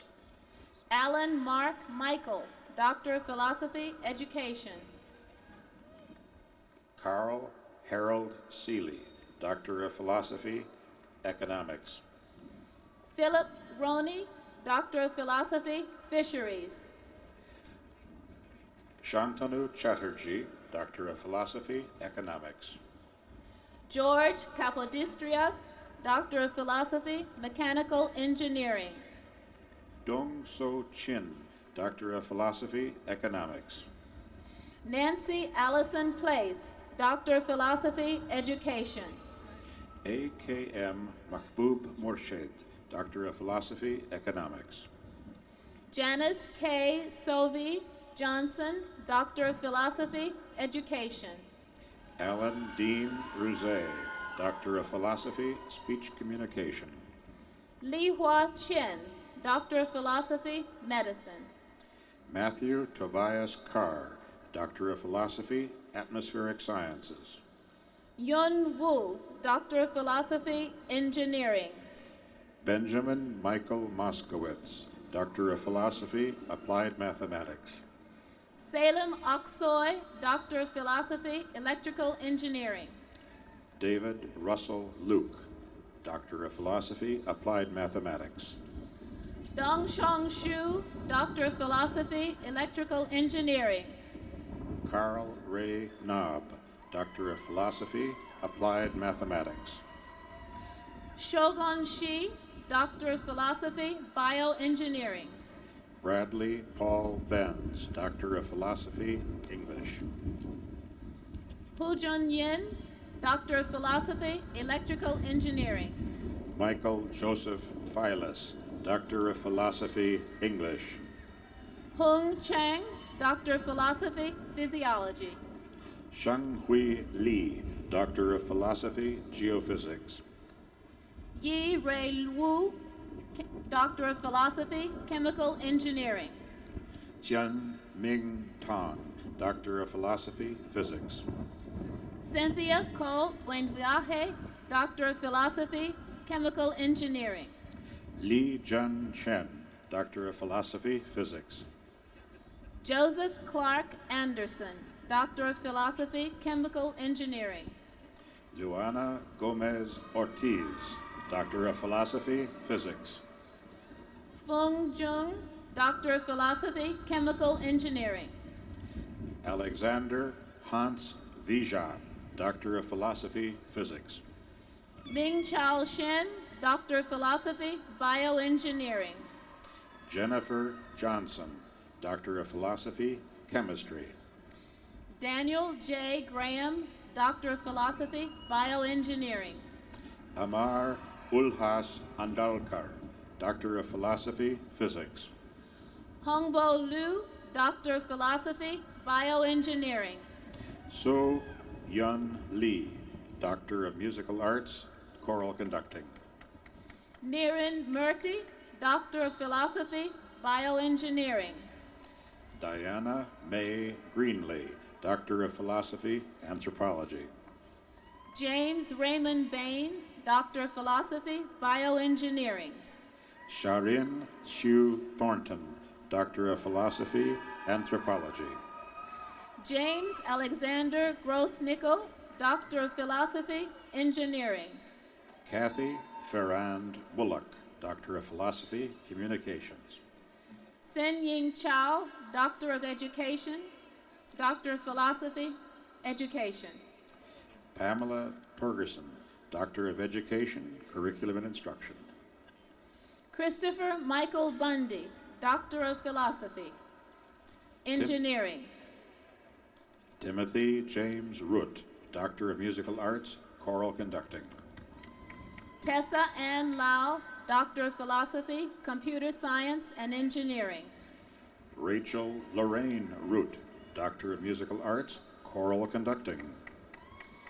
Preet Kaur Dillon, Doctor of Philosophy, Epidemiology. Chien Ji Lin, Doctor of Musical Arts, Instrumental Conducting. Andres Villaveses, Doctor of Philosophy, Epidemiology. Carrie Ann Deutsch, Doctor of Philosophy, Geophysics. James Michael Pace, Doctor of Philosophy, Pathology. Vicki Schroeder, Doctor of Philosophy, Geophysics. Keith Eric Cherkauer, Doctor of Philosophy, Civil Engineering. Brett Robert Schroeder, Doctor of Philosophy, Physics. Jader Singh, Doctor of Philosophy, Forestry. Ronald Stewart Steinke, Doctor of Philosophy, Physics. Rebecca Jean McLean, Doctor of Philosophy, Forestry. David Michael Hennessy, Doctor of Philosophy, English. James Coles Barnard, Doctor of Philosophy, Mechanical Engineering. Matthew Reed Davis, Doctor of Philosophy, English. Patrick Bickford Stickler, Doctor of Philosophy, Mechanical Engineering. Rachel Ann Barnett, Doctor of Philosophy, English. John Ingalls Carruthers, Doctor of Philosophy, Urban Design and Planning. Catherine Pruitt Frank, Doctor of Philosophy, English. Xuan Meng, Doctor of Philosophy, Physics. Anne Marie Tandy, Doctor of Philosophy, English. Osun Kwong, Doctor of Philosophy, Economics. Lydia Indira Fisher, Doctor of Philosophy, English. James Bannister Girton, Doctor of Philosophy, Oceanography. Arlene May Plevin, Doctor of Philosophy, English. Daniel Gerard Gavin, Doctor of Philosophy, Ecosystems Analysis. Megan Cecilia Leiden, Doctor of Musical Arts, Woodwinds. Jamin Kim, Doctor of Philosophy, Business Administration.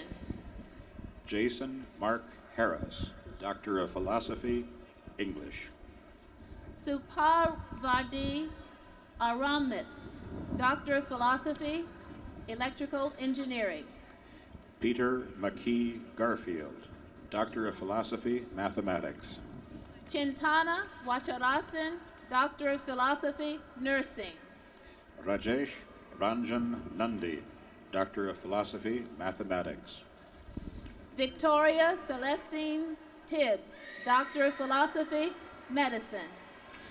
Kimberly D. Ryan, Doctor of Philosophy, Psychology. Cheryl Ann Anderson, Doctor of Philosophy, Nutritional Sciences. Do Young Kim, Doctor of Philosophy, Psychology. Thomas Mark Lampinen, Doctor of Philosophy, Epidemiology. Arthur Walter Bloom, Doctor of Philosophy, Psychology. Neil Ann K. Horner, Doctor of Philosophy, Nutritional Sciences. Shelley Ann Weechman, Doctor of Philosophy, Clinical Psychology. Victoria Ann Warren Mears, Doctor of Philosophy, Nutritional Sciences. Lisa Kirsten Nelson, Doctor of Philosophy, Geography. Brian Pinkerton, Doctor of Philosophy, Computer Science and Engineering. Kawango Agot, Doctor of Philosophy, Geography. Betty Jean Sendelar, Doctor of Philosophy, Bioengineering. Xiang Yin Li, Doctor of Musical Arts. Catherine Morgan Mickey, Doctor of Philosophy, Molecular and Cellular Biology. Masood Kadkohe-Dai, Doctor of Philosophy, Economics. Michael Morrison, Doctor of Philosophy, Molecular and Cellular Biology. Carolyn Patterson Sawin, Doctor of Philosophy, Anthropology. Catherine Adams Guthrie, Doctor of Philosophy, Public Health, Biostatistics. Xian Li Lu, Doctor of Philosophy, Anthropology. Nicola H. Chapman, Doctor of Philosophy, Public Health, Biostatistics. Karen Snyder, Doctor of Philosophy, Anthropology. Andrew Bradley Cooper, Doctor of Philosophy, Quantitative Ecology and Resource Management. Clarissa Wan-Ling Xu, Doctor of Philosophy, Anthropology. Craig Alvin Allman, Doctor of Philosophy, Quantitative Ecology and Resource Management. Elizabeth Ann Strober, Doctor of Philosophy, Anthropology. Thomas Andrew Lewandowski, Doctor of Philosophy, Environmental Health, Toxicology. Jennifer Ann Cepez, Doctor of Philosophy, Anthropology. Marianne Cecilia Turley, Doctor of Philosophy, Quantitative Ecology and Resource Management. Prasit Lipricha, Doctor of Philosophy, Anthropology. Troy Raymond Hammond, Doctor of Philosophy, Fisheries. Gay Fan, Doctor of Philosophy, Anthropology. Kathleen Hoare Hummel-Berry, Doctor of Philosophy, Epidemiology. Ta Liu, Doctor of Philosophy, Geography. Yukari Takimoto, Doctor of Philosophy, Education. Michael James Halverson, Doctor of Philosophy, History. Mei-Fong Liu, Doctor of Philosophy, Nursing. John Hampton Sagers, Doctor of Philosophy, History. Isaac Shafran, Doctor of Philosophy, Electrical Engineering.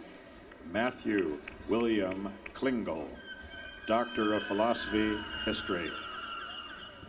Randall K. Fish, Doctor of Philosophy, Electrical Engineering.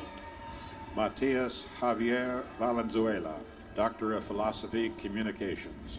David D. Palmer, Doctor of Philosophy, Electrical Engineering. Janice Jane Maxon, Doctor of Philosophy, Communications. Robert James Livingston, Doctor of Philosophy, Pathology. Frederick Edfeld, Doctor of Philosophy, Chemistry.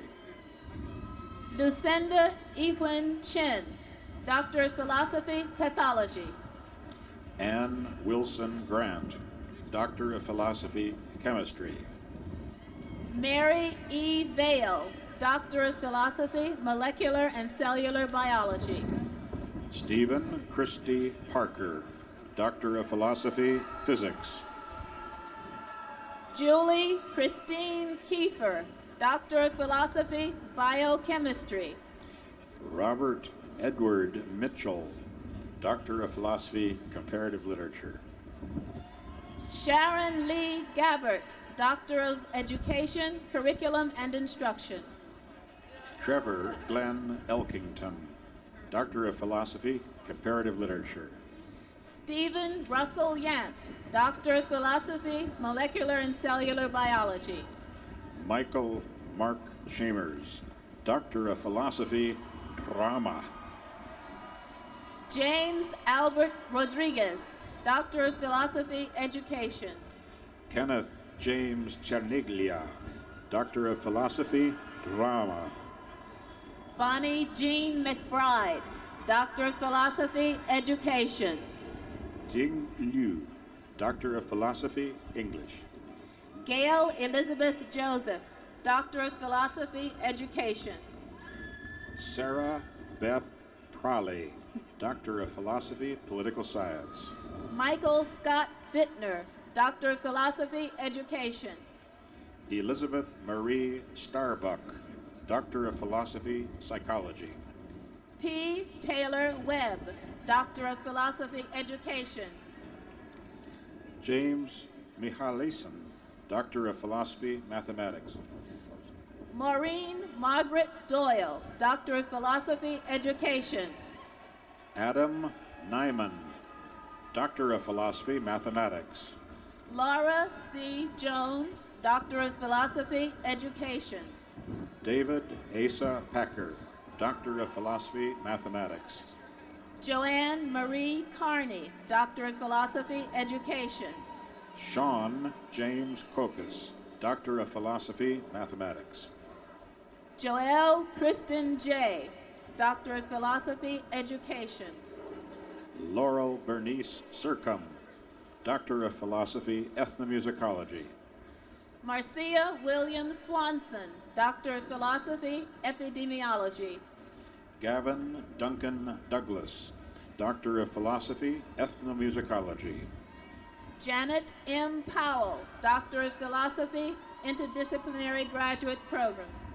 Pauline Isabel Marie Tuttle, Doctor of Philosophy, Ethnomusicology. Ben Learn Duff, Doctor of Philosophy, Industrial Engineering. Elizabeth Tudor Miller, Doctor of Philosophy, Clinical Psychology. Mark Nathan Billinghurst, Doctor of Philosophy, Electrical Engineering. Lisa Jean Roberts, Doctor of Philosophy, Psychology. Pablo Monsivais, Doctor of Philosophy, Interdisciplinary Graduate Programs. Aaron P. Turner, Doctor of Philosophy, Clinical Psychology. Kevin John Kryzik, Doctor of Philosophy, Urban Design and Planning. Rachel Denito, Doctor of Philosophy, Asian Language and Literature. Erica Elaine Holt, Doctor of Philosophy, Civil Engineering.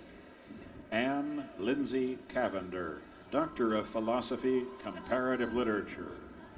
Christopher Dickerson Hunter, Doctor of Philosophy, Civil Engineering. Julia Ann Schaefer, Doctor of Philosophy, Comparative Literature. Deborah Ann Miranda, Doctor of Philosophy, English.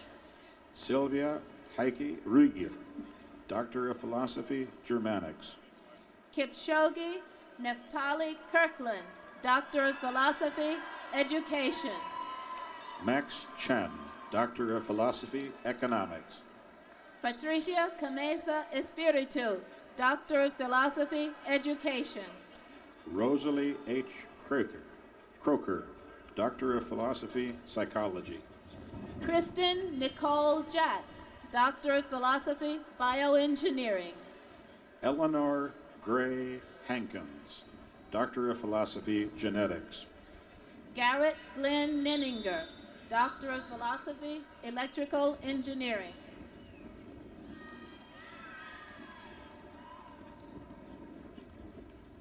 Vivek Narasaya, Doctor of Philosophy, Computer Science and Engineering.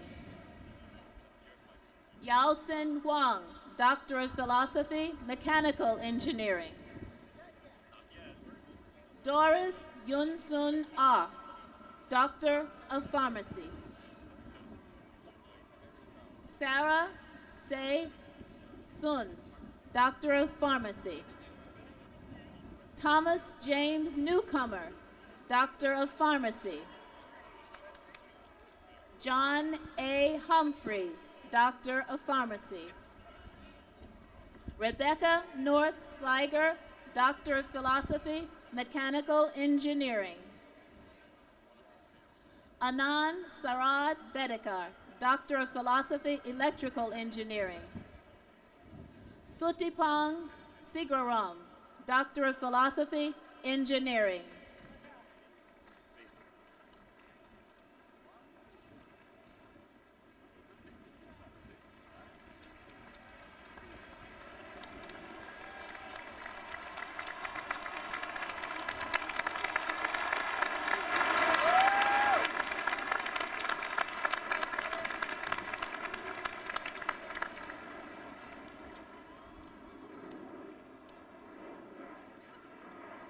Candidates for master's degrees will be presented by Dean Landolt of the Graduate School.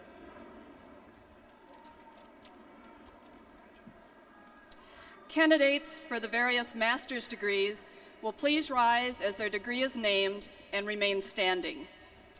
Master of Aerospace Engineering, Master of Architecture, Master of Arts, Master of Arts for Teachers, Master of Arts in International Studies, Master of Business Administration, Master of Fine Arts, Master of Forest Resources, Master of Health Administration, Master of Landscape Architecture, Master of Laws, Master of Library and Information Science, Master of Marine Affairs, Master of Music, Master of Nursing, Master of Occupational Therapy, Master of Professional Accounting, Master of Public Health, Master of Physical Therapy, Master of Science in Aeronautics and Astronautics, Master of Science in Chemical Engineering,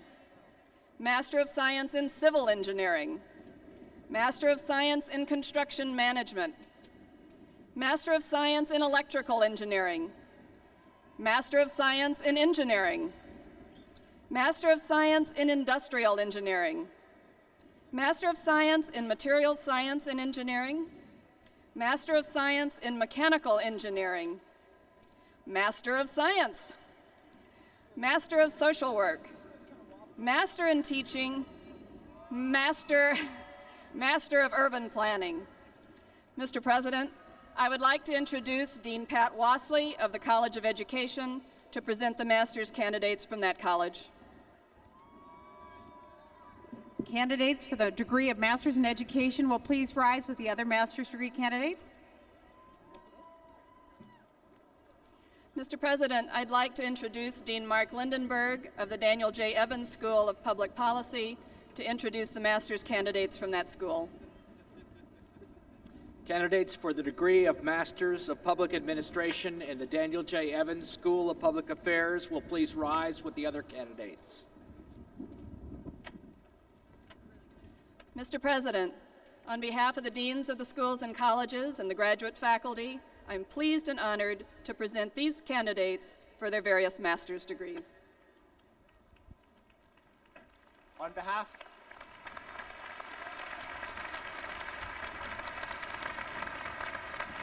On behalf of the Board of Regents and the graduate faculty, I am pleased to confer upon each of you your master's degree. Congratulations.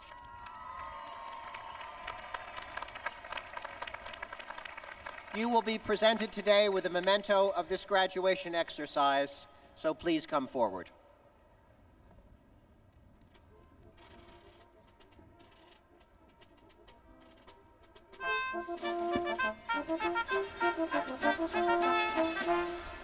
We are here live from the University of Washington in Seattle. You're watching Commencement 2001 here on UWTV. The master's candidates, all 2,000 of them, actually there's probably about half of that who are actually marching today, are walking up to the podium to receive their diplomas. Some, of course, will stay on here to continue their graduate work, but the bulk of them will either join the workforce or maybe they're looking for a job, even as we speak. No doubt they are. And Pam, I think one of those doctoral candidates was carrying a young child, probably the youngest person here at Husky Stadium today. We know who the oldest graduate is. Yes, we do. And we Yes, will meet we her do. again, an undergraduate, Yuki Sato. But now the master's degree candidates up proudly accepting their award from President McCormick and the Dean of the Graduate School, and also the Provost, Lee Huntsman there. That very workforce you're talking to, Pam, is likely to be a little tighter this year than it was last year at this time. Of course, the economy is in a slightly different state, although Washington, where most of these graduates will remain, continues to have a stronger economy than the national average, but it is certainly slower than it was just a year ago.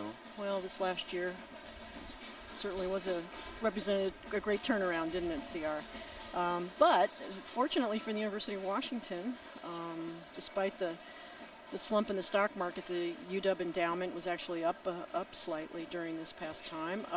For the year that all the major markets were down, like the NASDAQ, which plummeted nearly 40%, the UW endowment rose to stand at about $865 million today, invested about 80% in equities. Interestingly, though, that lags quite a bit behind the number one endowment holder in the United States, which is Harvard, at $18 billion. Of course, I suppose that's not surprising. Harvard's been around just a little bit longer than we have. They've had 350 years to collect money on that Right, endowment. exactly.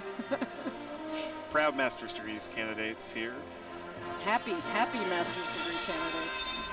Tradition dictates that they go up and receive a diploma, though we don't read out the individual names like they do with the doctoral We'd candidates. probably be here till the end of the month if we Just did too that. many of them. Provost Lee Huntsman there, congratulating graduates. Pam, you were talking about income from the endowment, which helps offset the education of all the students here. Another large chunk of the operating money each year comes from the state legislature.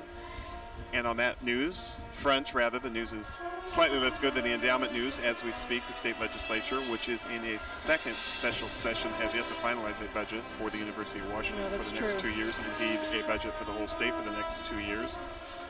University officials expect, however, that when it does finally come to one, that state government will probably be giving them less than they requested, perhaps some tuition hikes and maybe program cuts. Yeah, something that, of course, nobody looks forward to, the uncertainty and the ups and downs in the budget. But remarkably, even with all of that, and of course this isn't the first year that the university has experienced it, To note the imminent retirement of a man whom a whole generation of UW undergraduates has reason to revere and thank. In 1970, when we presented our first ever Distinguished Teaching Awards, sociology professor Fred Campbell was one of the 2 recipients. Fred's talents and his dedication to students eventually made him Dean and Vice Provost of Undergraduate Education, a post he has held since it was created in 1992. Dean Campbell has been the guiding force behind many of our proudest innovations in undergraduate education, including freshman interest groups and the growing emphasis on undergraduate research. Fred, we salute your long and fruitful career at the UW, and we wish you well.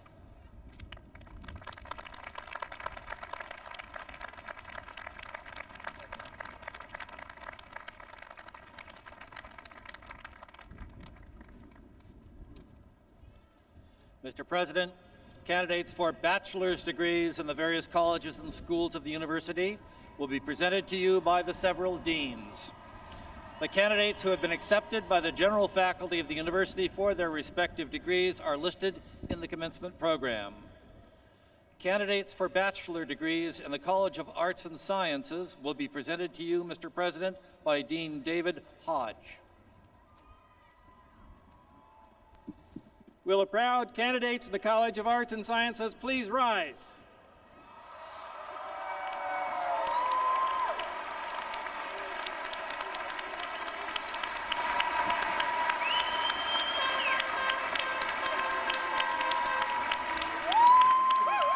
Mr. President, I have the honor to present the candidates for Bachelor of Arts, Bachelor of Fine Arts, Bachelor of Music, and Bachelor of Science, and recommend that all of those who have fulfilled the requirements of the College of the Arts and Sciences be awarded their bachelor's degree. Candidates, please be seated. Bachelor candidates from the College of Engineering, Mr. President, will be presented to you by Dean Denise D. Denton. Candidates from the College of Engineering have already risen because they are leaders. It gives me great pleasure, Mr. President, to present these candidates of the College of Engineering for the degrees of Bachelor of Science, Bachelor of Science in Engineering, Bachelor of Science in Aeronautical and Astronautical, Ceramic, Chemical, Civil and Environmental, Computer, Electrical, Industrial, Mechanical, and Metallurgical Engineering, and Bachelor of Science in Technical Communication. I recommend that all who have fulfilled the requirements of the College of Engineering be awarded their bachelor's degrees. Candidates will please be seated.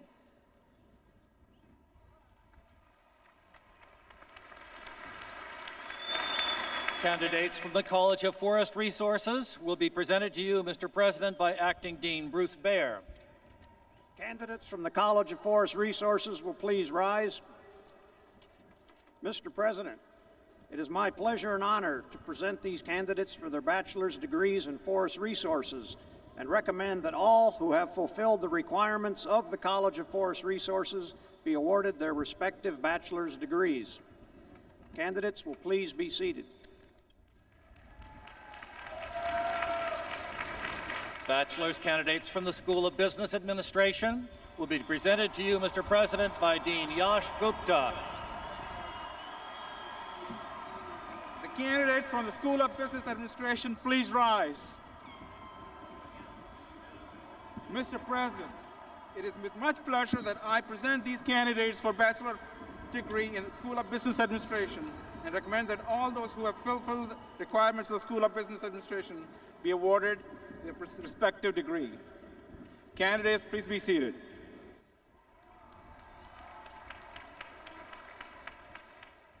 Bachelor candidates from the College of Ocean and Fisheries Sciences, Mr. President, will be presented to you by Dean Arthur Noel. Will the candidates from the College of Ocean and Fisheries Sciences please rise? It gives me great pleasure, Mr. President, to present these candidates for bachelor's degrees in oceanography and in fisheries. I recommend that all who have fulfilled the baccalaureate requirements of the College of Ocean and Fisheries be awarded their respective degrees. Candidates, please be seated. Bachelor candidates from the School of Nursing will be presented, Mr. President, by Associate Dean Susan Woods. The candidates for the degrees from the #1 School of Nursing in the nation will please rise. Mr. President, it is my pleasure and honor to present these candidates to you for the degree of Bachelor of Science in Nursing and recommend that all who have fulfilled the requirements of the School of Nursing be awarded their respective bachelor's degree.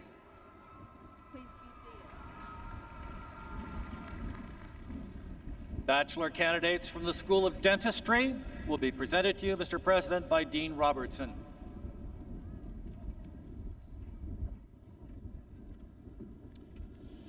Will the candidates from the School of Dentistry please rise? Mr. President, it's my pleasure and honor to present a list of candidates for the degree of Bachelor of Science in Dental Hygiene, and I recommend that all who have fulfilled the requirements be awarded their bachelor degrees. Candidates will please be seated. Thank you. Bachelor candidates from the College of Architecture and Urban Planning will be presented to you, Mr. President, by Dean Robert Mugarar.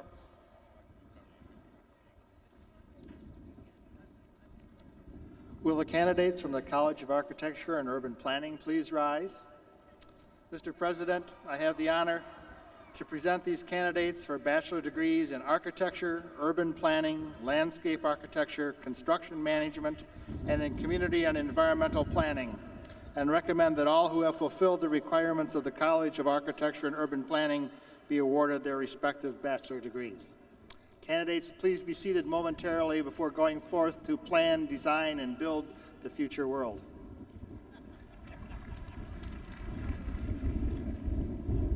Bachelor candidates from the School of Medicine will be presented to you, Mr. President, by Assistant Dean McLaren. Will the bachelor candidates from the School of Medicine please rise? Yes. Mr. President, it's a privilege to present the bachelor candidates from the School of Medicine in the specialized fields of physical therapy, occupational therapy, medical technology, prosthetics and orthotics, and those in clinical health services who were enrolled in Medic's Northwest Physician Assistant Program. Many of the degrees are being conferred in absentia as these candidates have taken up positions in distant locations. Thank you. Please be seated. Candidates from the School of Social Work will be presented to you, Mr. President, by Dean Nancy Huyman. Will the candidates from the School of Social Work, small in number but high in quality, please rise? Mr. President, on behalf of the social work faculty, it is my privilege to present these candidates for their bachelor's degrees in social welfare and recommend that all who have fulfilled the requirements of the School of Social Work be awarded their respective bachelor's degrees. Candidates, please be seated. Nancy Huyman has been Dean of the School of Social Work since 1987. Under her leadership, the school has gained national prominence for its distinctive educational approach and for the quality and significance of its research. Nancy's gift for bringing people into rewarding collaborations and her own distinguished scholarship on aging have made the school an important presence in Seattle and the region. As Dean Huyman steps down from her post and returns to the faculty, please join me in paying tribute to her accomplishments.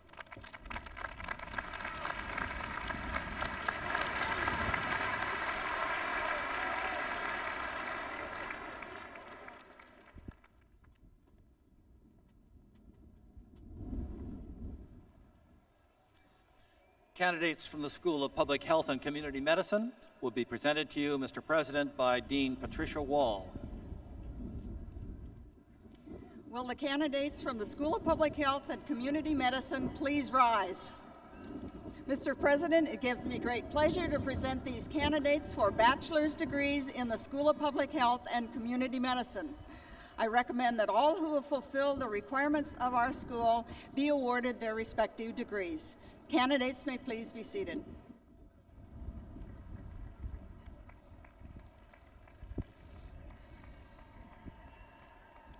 All bachelor's candidates from all schools and colleges just presented will please rise.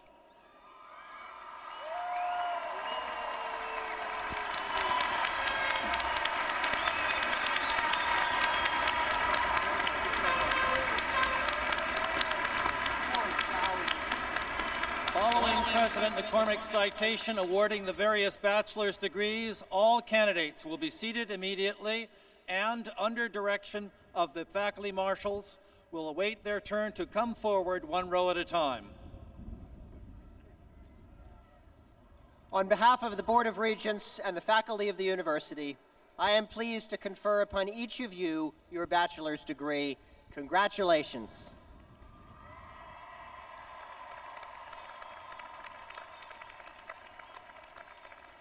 Your university is very proud of you. May I ask you now to be seated and await your turn to come forward.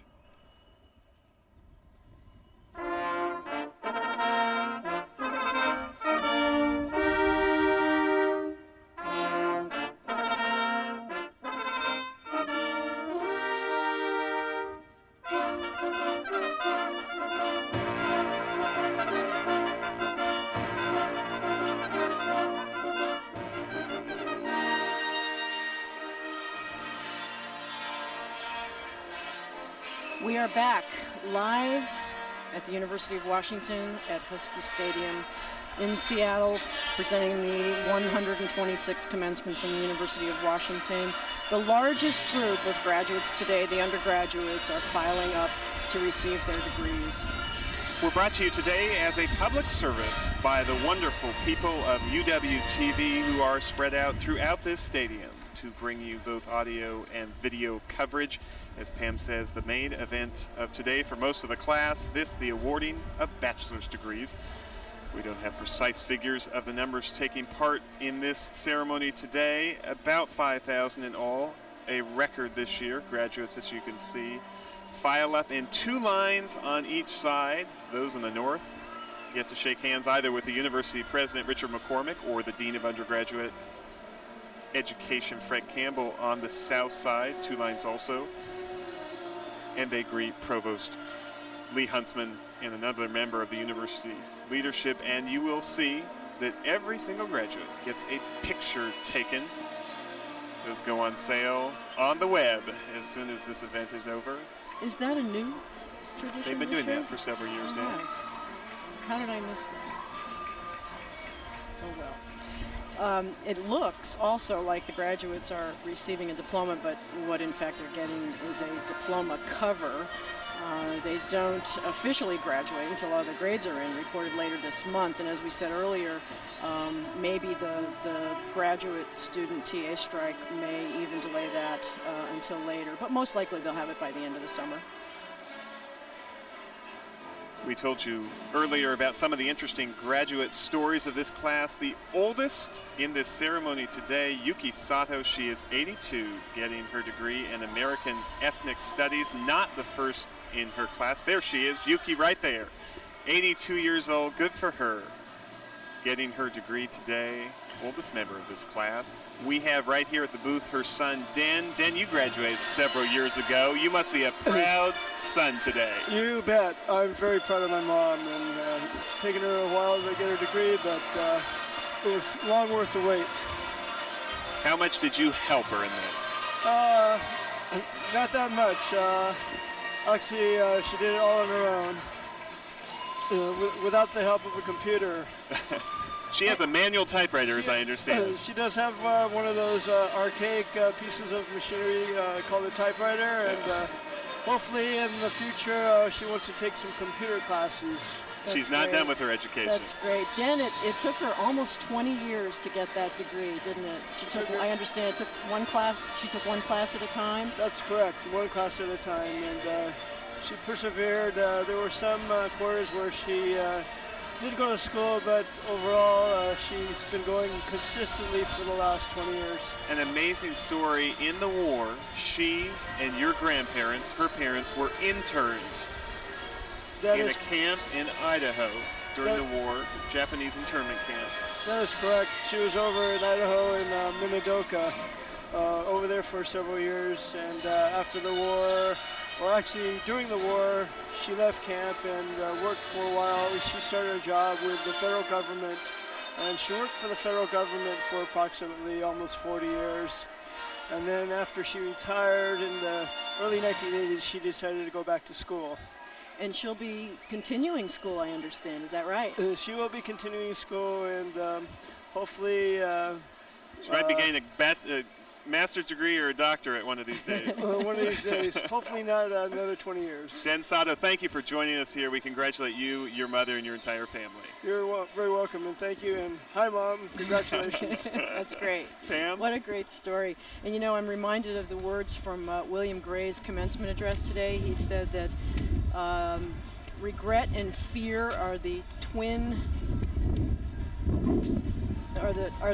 are the twins that rob us of today. And I think that we can probably say that Yuki Sato did not suffer from either regret or fear. She just went right on and did it. Indeed she did. Yeah. And a couple of other demographics about this class. About 90% of the undergraduates receiving their degrees today are from the state of Washington. The rest are from around the country and from other countries around the world, which of course adds to the diversity of this class. And I guess, CR, you have a couple of other bit of a breakdown facts on what kind of things they studied. Of the 7,100 undergraduate degrees that will be conferred this weekend in all three campuses, 6,200 of them are Seattle bachelor's degrees. 70% are arts and science majors, certainly far and away the largest number. 12% business majors. The engineers, 10% of this graduating class. Medicine, meaning occupational therapy, prosthetics, and others, represent 2% of this class. And finally, architecture students, there are 121 of them, 2% of the class. And the other two campuses, Bothell and Tacoma, over about 850 between the two of them. As a class, the undergraduates have also worked very hard to raise money to donate to the university as their class gift. You saw that earlier. Such gifts have been kind of on and off tradition at the university. Some classes get organized to do it, other years they don't. But this year the seniors started early and they recruited a number of volunteers. And it was the first year that the senior class gift was formally presented at a graduation ceremony. So hopefully that will become another nice tradition. Over 861 students contributed this year. And they were able to designate which department or program they would like their money to go to. So that's a pretty neat thing.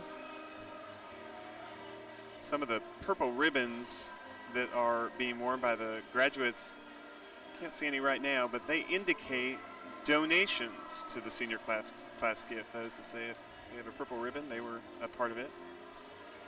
About 800 or so did that. Earlier in the broadcast, you saw some faculty members and lecturers being honored for their distinguished work that directly benefited the undergraduates we see happily marching right here today. Last week, I had the chance to join a discussion with 5 of those faculty members. They talked about their careers, their classrooms, and what this award means to them. The group included Robin Hunt of drama, Ronald Irving of mathematics, Mary Pat Wenderoth of zoology and biology, Andrea Kovaleski, who teaches nursing up in Bothell, and Biren Ratnesh Nagda of social work. As we watch these undergraduates receiving their diplomas, we felt it would be interesting to hear some of the professors whose teaching is represented in these degrees today, and here's some audio of that conversation.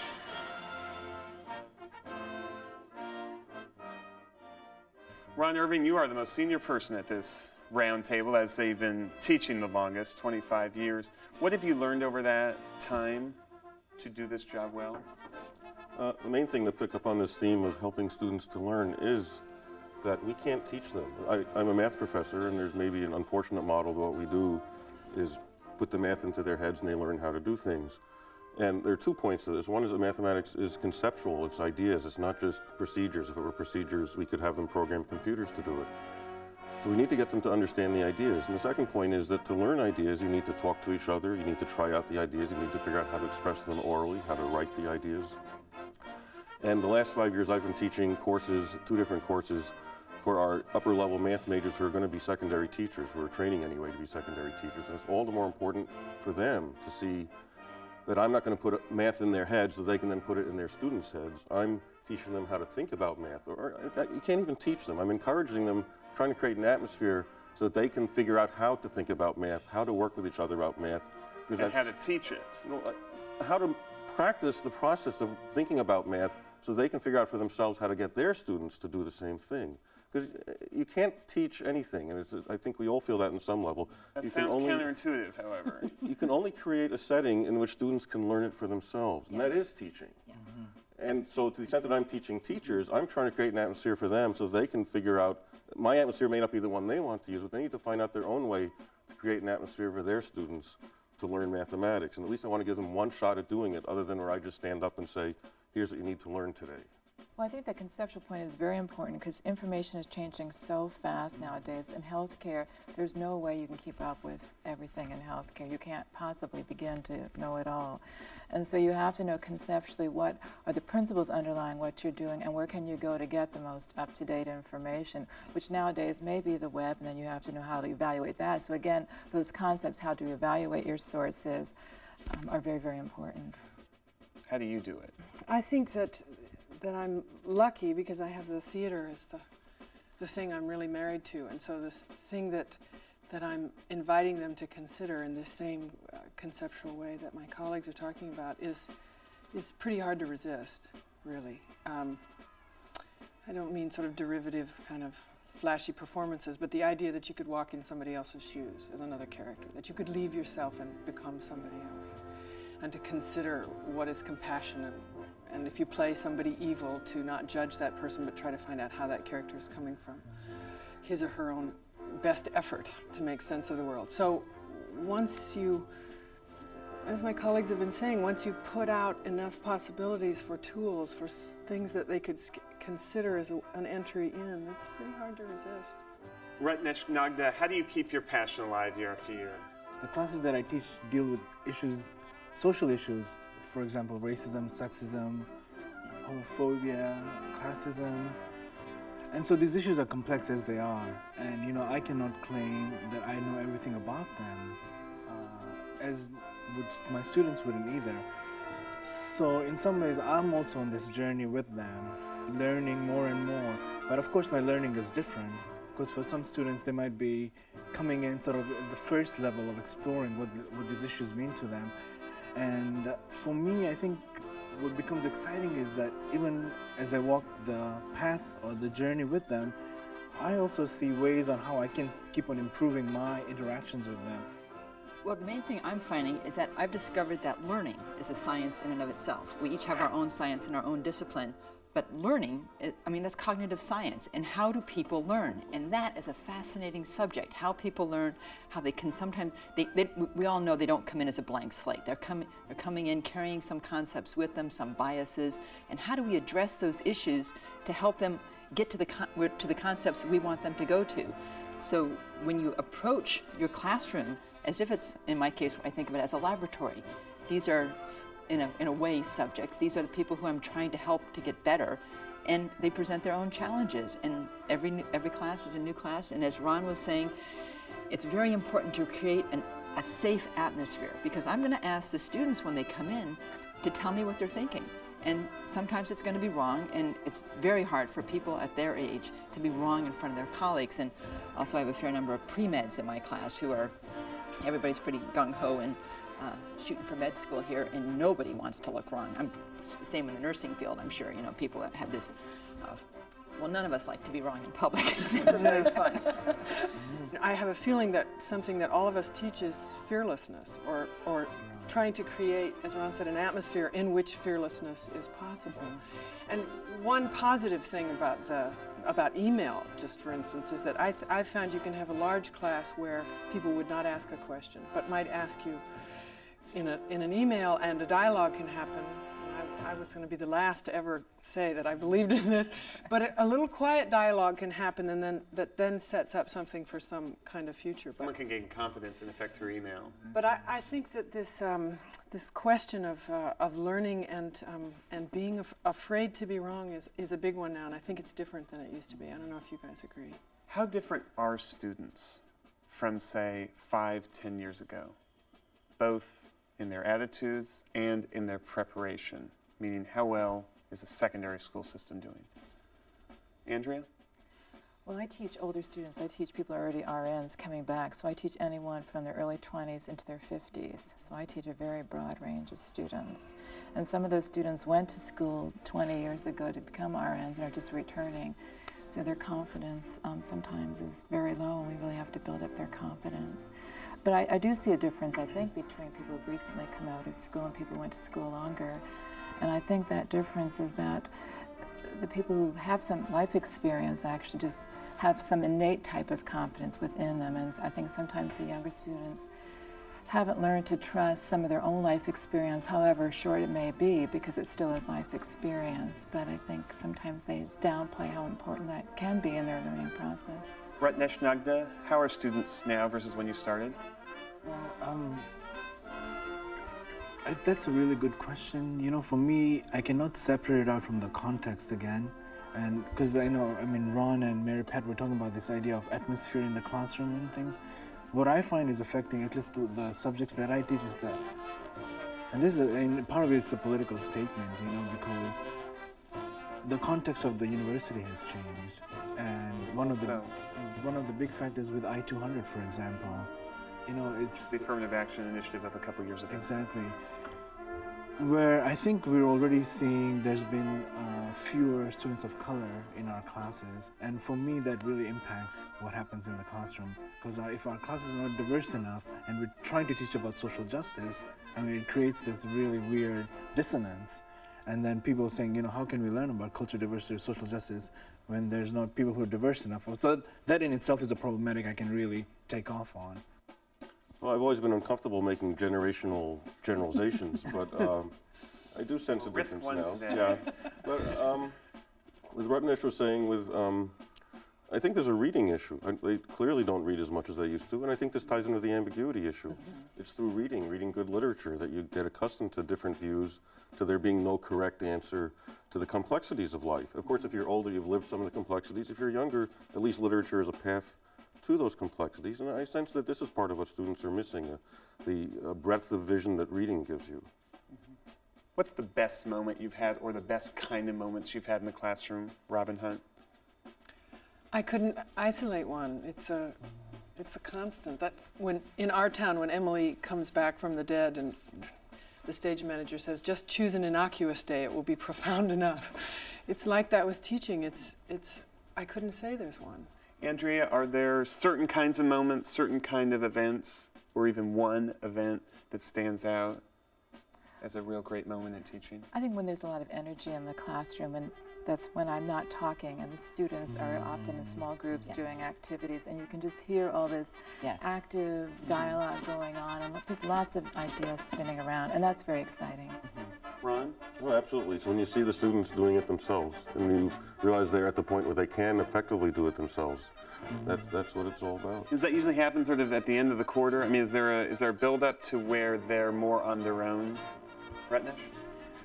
It really varies with different groups of students. It really varies, but I would really pick up on that's like when, in some ways, like what you were talking about, teaching them concept or being a reflective thinker, and you see that in action happening, where you're a little bit off stage and you see that happening. I think that, for me, those are the really powerful moments. It's not unlike being a parent and you're helping your kids to ride a bike. And you have to be there at the beginning, and they've got training wheels. That's like the beginning of the quarter, and then slowly you take off one training wheel, then another, and then you're still holding on to the back of the seat. But eventually, the good moment is when you can let go and you see them riding off and they're on their own and they've done it. It's like that's the reward at that point. Is there a tension in a research university between teaching, which you have been identified as great, and research, which is another requirement of you at a university such as the University of Washington? Definitely. That's where we do get our passion from, is our research, and that's how we do stay, I think, very much alive in what we're teaching, and so it's very, very important. Do the students get involved in your research? Yes, I pull my research and the research of our other faculty in as when I can, and I do have students do independent studies when they need to. Ron, research versus teaching? Yeah, I think yes and no is a good answer. But of course, the fundamental point has to be made that we all know that research influences our teaching, and research creates this attitude of how to think about problems that that is what we practice in our teaching. So the skills of research, the perspective of research is a part of our teaching even beyond the content of our research. So they certainly go together very closely. Robin? I have an extremely positive feeling about research for me here, because what I do is in 3 dimensions, right, in space, and it's on people that my research is happening. It's making new pieces of theater and testing some things that I'm working on. And I feel like, unlike my colleagues in the theater across the country, I don't have to worry about whether it's commercially viable. I get to just make it, and in this atmosphere where ideas are still the main product. It's fabulous. I'm really grateful. Final thoughts from any of you about this award, about the classroom, about teaching, about this university? Ratnesh? It's like we just told me what's your final answer. No, I'm just kidding. Well, no, I mean, I don't know, it's like, I've been thinking about what this award means, and I mean, it's such an honor, but I still feel like I can't fully accept it because it's not my award, and I think, well, it's for my students or my family, and my family is here from Kenya, just because of this award, so it's a kind of a big deal, like you were asking about graduation. Is graduation a big deal? I mean, this award is sort of at that next level. It's such a huge deal, But for me, I think it really, for me, what's been affirming, it really speaks to maybe how the students receive my teaching, because I talk about this idea of teaching as healing. And so if that's happening, and if this award is a mark of the healing that can happen through the work that I'm doing, I'm just so honored for it. Yeah, to go along with that idea that I get the award, but actually a lot of people have really worked with me and helped me to do the teaching that I do. And so to me, it really is like a campus, a program award, whatever, except I get the credit.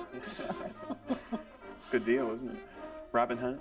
I feel similarly. It's not just mine. And the second person I called after President McCormick called me after my husband, I called my father, who's turning 80, who is the finest teacher I've ever known. And that made it really meaningful, and my parents are also coming. So to share it in some way is it. And I would also just like to echo for the kind of social and political impact of it, something Ron said earlier about which we agreed, that I would hope that we keep reading, that students keep using their imaginations. And it's a huge difference to have pictures in your mind that are triggered from what you read and what you imagine than when you just look at pictures that someone else has created. Reading is going to be the political act in the future, I think. Ron Irving?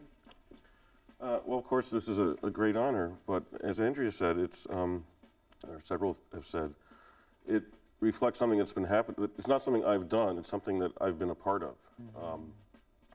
I'd begun to sense in the last couple of years that something special had been happening in my classroom. And, and it's something that no one knew about. It's not like I could tell people, hey, something really great is happening. I mean, they don't care, but they can't unless they want to come and watch it. I knew something was happening, and I felt this is a private pleasure. And I was content to have it merely as a private pleasure. And suddenly it's a public pleasure. People recognize that something's been happening. It's very exciting. Very Pat.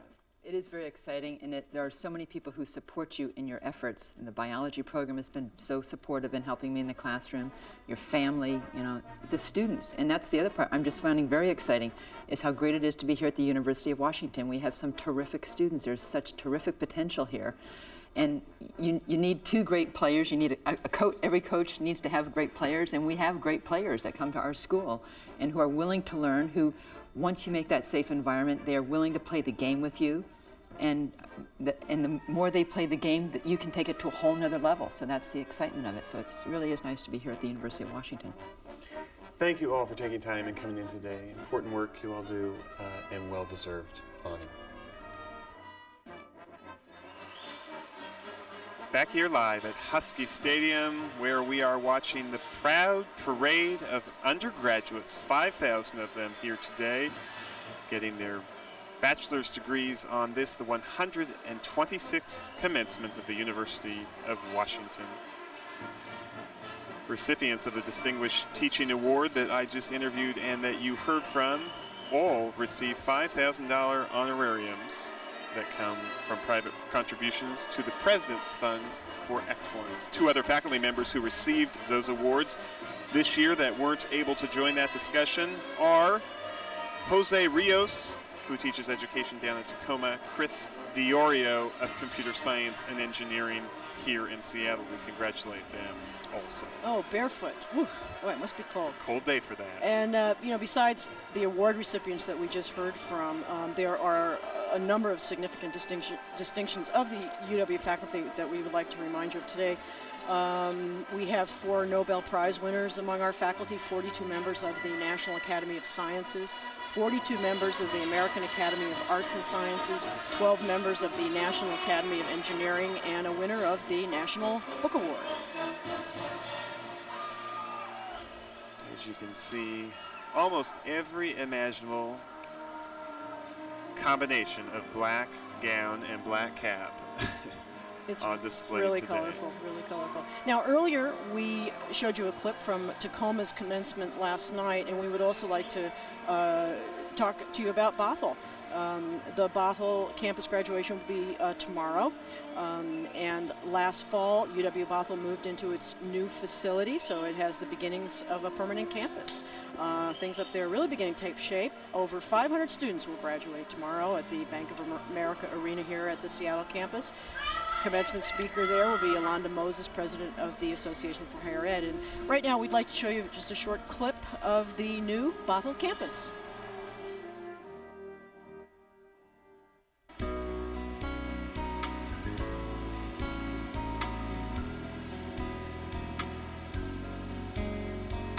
At UW Bothell, it's been a year of classes and construction. The new campus opened last September. It's really terrific. It's been very, very challenging. This is our first commencement here on the new campus, and everything has been going really, really well. It's an exciting place to be. 2 years ago, UW Bothell attracted Warren Buck, an internationally known theoretical physicist, as its new chancellor. What brought me here was the excitement of building a new campus. It's rare to be able to do that anywhere today, and I thought it would just be a great opportunity for myself and for the students, for me to learn how to do that, and for the students to get involved in the ground level. And then the second thing, really is the main thing, is that it was the University of Washington. It's a great institution, known internationally, and to have a new campus associated with the University of Washington is just absolutely magnificent. UW Bothell shares its new location with Cascadia Community College. Each has its own buildings, with the university's library and media center in the middle. The UW shares those facilities with Cascadia's students. It's really a great thing for them to be able to go to a community college but have all the resources of a university library. Close to 1,500 university students are enrolled here, taking classes in nursing, business administration, environmental science, computing and software systems, and liberal studies. Master's programs include education as well. Students tend to be a little older, often married with children, and involved in busy lives. The thing that students are looking at when they come to our campus is they want a more personal education. They want to be able to have access to their faculty. We just hold the faculty and student interaction paramount. We want that interaction to be the best. We have a sense of community. We have between a 95 to 97% retention rate. Once they come to school here, they stay here and they graduate from here.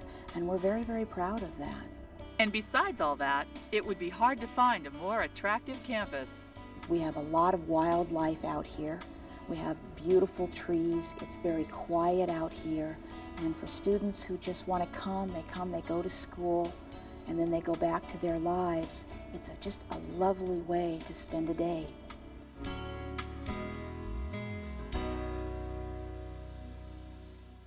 For more information about UW Bothell, you can call them directly at 1-800-736-6550. Welcome back to this, our coverage of the 126th Commencement at the University of Washington. Our site, the beautiful Husky Stadium, abutting Lake Washington, with on a sunny day, a wonderful view of the Cascade Mountains, although today we can't see them too well, although very pleased it's not raining. But it's not raining. Many of these undergraduates we see today will go on and do distinguished things. Pam, some of them may even become famous. You bet. For example, I'm glad you brought that up. You know, earlier we saw Joseph Sutter, chief designer of the Boeing 747, who received an award today, but there are other distinguished alumni from this campus, and maybe some even not so distinguished. You remember Bobby Ewing on Dallas, played by Patrick Duffy, an alumnus of the UW. Julia Sweeney, who made the character Pat famous on Saturday Night Live. One of my favorites. Dawn Wells, who played Marianne on Gilligan's Island. Oh, that's an oldie but goodie. And one of my favorite shows, no longer on the air, Designing Women. Jean Smart, who played Charlene. Other well-known alumni we thought we'd let you know about. Poet Tess Gallagher, who lives on the Olympic Peninsula, married for 10 years to the late Ray Carver, a short story writer. He wasn't a graduate, but Tess, a very well-known poet in her own right, did graduate in a ceremony just like this from the University of Washington. Another alum, biographer Kitty Kelly. Oh, Kitty tells all. Her subjects include Nancy Reagan, Frank Sinatra, and Jackie O. True crime writer Anne Rule graduated from the University of Washington, as did artist Dale Chihuly and the late bronze sculptor George Tsutakawa, whose work is all over this city and this state. Saxophonist Kenny G went through a ceremony just like this when he was an undergraduate here. You know, there used to be two Kenny G's in this town, CR. Do you remember who the other one was? I think you're talking about a baseball player. I think I am. Wow, you know your stuff, huh? That Kenny G, however, did not graduate from the In the University of sports category, many alums have gone on to win Olympic medals and become professional athletes. Of course, Warren Moon, quarterback of the UW, spent an illustrious career in the National Football League, also part of it with the Seahawks. Detlef Schrempf played for the UW basketball team, went on to the NBA, spent a time here with the Seattle Supersonics. In the world of business, the UW was the school of former Ford Motor Company CEO Donald Peterson. Some notable local and national politicians were once at the University of Washington. Governor Dan Evans, who is a regent today on stage, was a graduate of this university. U.S. House Speaker Tom Foley, who represented the 5th District over in Spokane for so many years, once went through a ceremony such as this. Former Governor Booth Gardner, U.S. Senators Henry Jackson and Warren Magnuson were both UW alums. Many campus buildings and programs are named after both of them. And former Seattle Mayor Norm Rice was a UW graduate. From the world of journalism, where I spent most of my days, Pulitzer Prize-winning cartoonist David Horsey of the Seattle PI.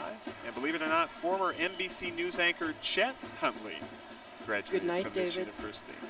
He and David Brinkley predate me, that newscast. Oh, and I just dated myself, you bet. You know, just a quick note, we're nearing the end of the ceremony, and we wanted to tell you a little bit about the caps and gowns that you have seen today. You know, they date back to the 12th century. Caps. Pam, I'm going to have to cut you off because I think our commencement marshal is... Oh, my goodness. We don't have time. All the undergraduates have received their degrees. Getting a round of applause from this very proud audience here at Husky Stadium.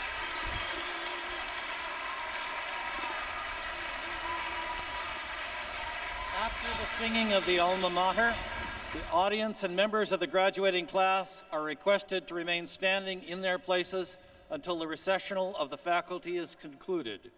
The graduating class is then free to join family and friends. The audience will now please rise for the singing of the alma mater. The words are printed on the inside of the back cover of the commencement program.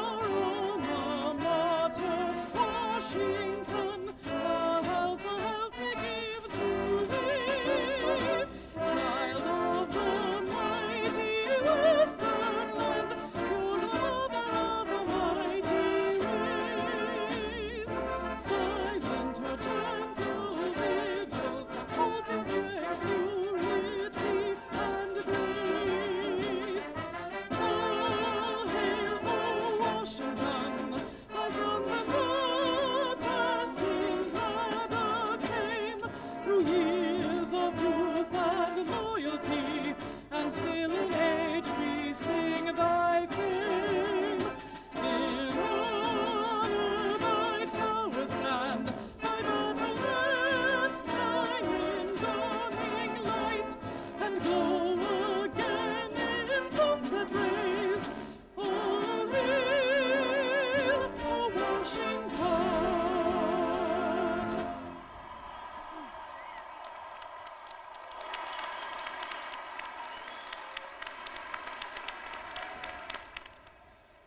The 126th Commencement exercises of the University of Washington are now closed.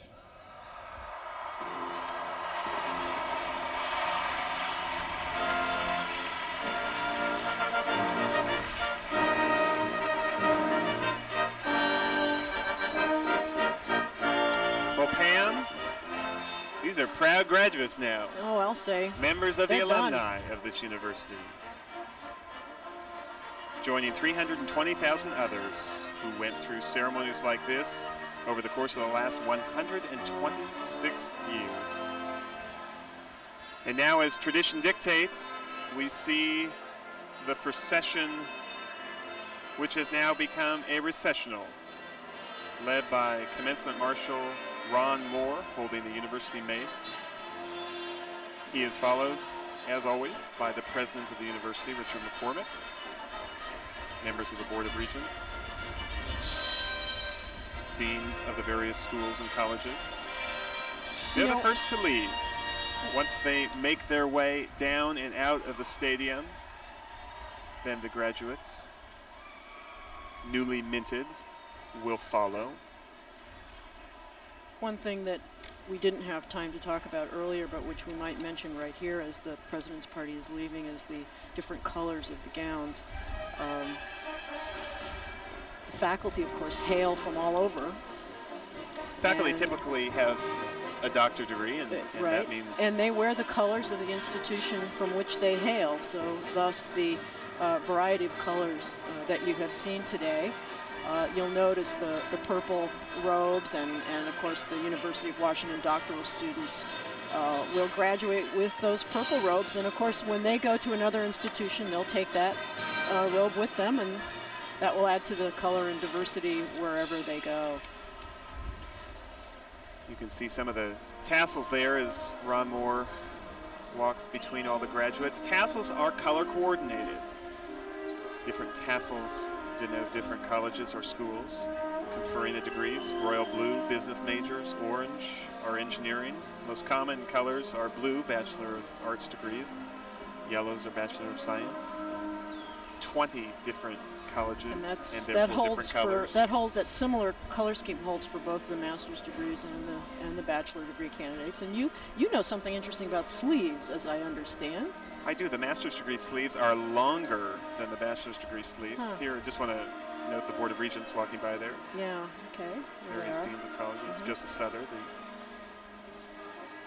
distinguished alumni that got the Also award today. Faculty members joining them. There are pointed sleeves on the bachelor degree candidates. The master's degree candidates have longer black sleeves that are actually enclosed a bit. And the doctoral candidates have short balloon sleeves that are, in effect, even. They don't hang down. You can see all these are former doctoral degree recipients. And the hoods, the doctoral hoods, the length of those vary. Those hoods are a too. little bit longer than the master's Than degree the master's candidates by a candidates, foot. okay. Just leaving the stadium there, Richard McCormick, the Board of Regents of the University of Washington, bringing this ceremony near to a close. Very favorable weather here today, given what it could have been. Oh, really? Pam Stewart. After last night, I woke up this morning and I heard, very early, I heard that rain, and oh man. When I walked into the stadium this morning, they were individually tipping every single chair in the wet. get yeah. the rain that had accumulated overnight. And the chairs were blowing down, I understand, this morning. The wind was so forceful. So we were lucky. It has settled down quite a bit, and it's been a great day overall. Well, the presidential party is now out, as are the Board of Regents and the others that have contributed to this ceremony and to the education of these undergraduates. And thus comes the close of our coverage of this, the 126th commencement of the University of Washington. I'm C.R. Douglas. Thank you on behalf of all the members of UWTV for joining us today. And I'm Pam Stewart. Again, a reminder that videotapes of this program are available through the University Bookstore. Also, this program will be rebroadcast tomorrow night, Sunday, the 10th of June at 8 p.m., and then throughout the week, June 11 through 17, so check your local listings. Again, thanks for joining us. CR, it's been a pleasure. The graduating class of 2000 at the University of Washington.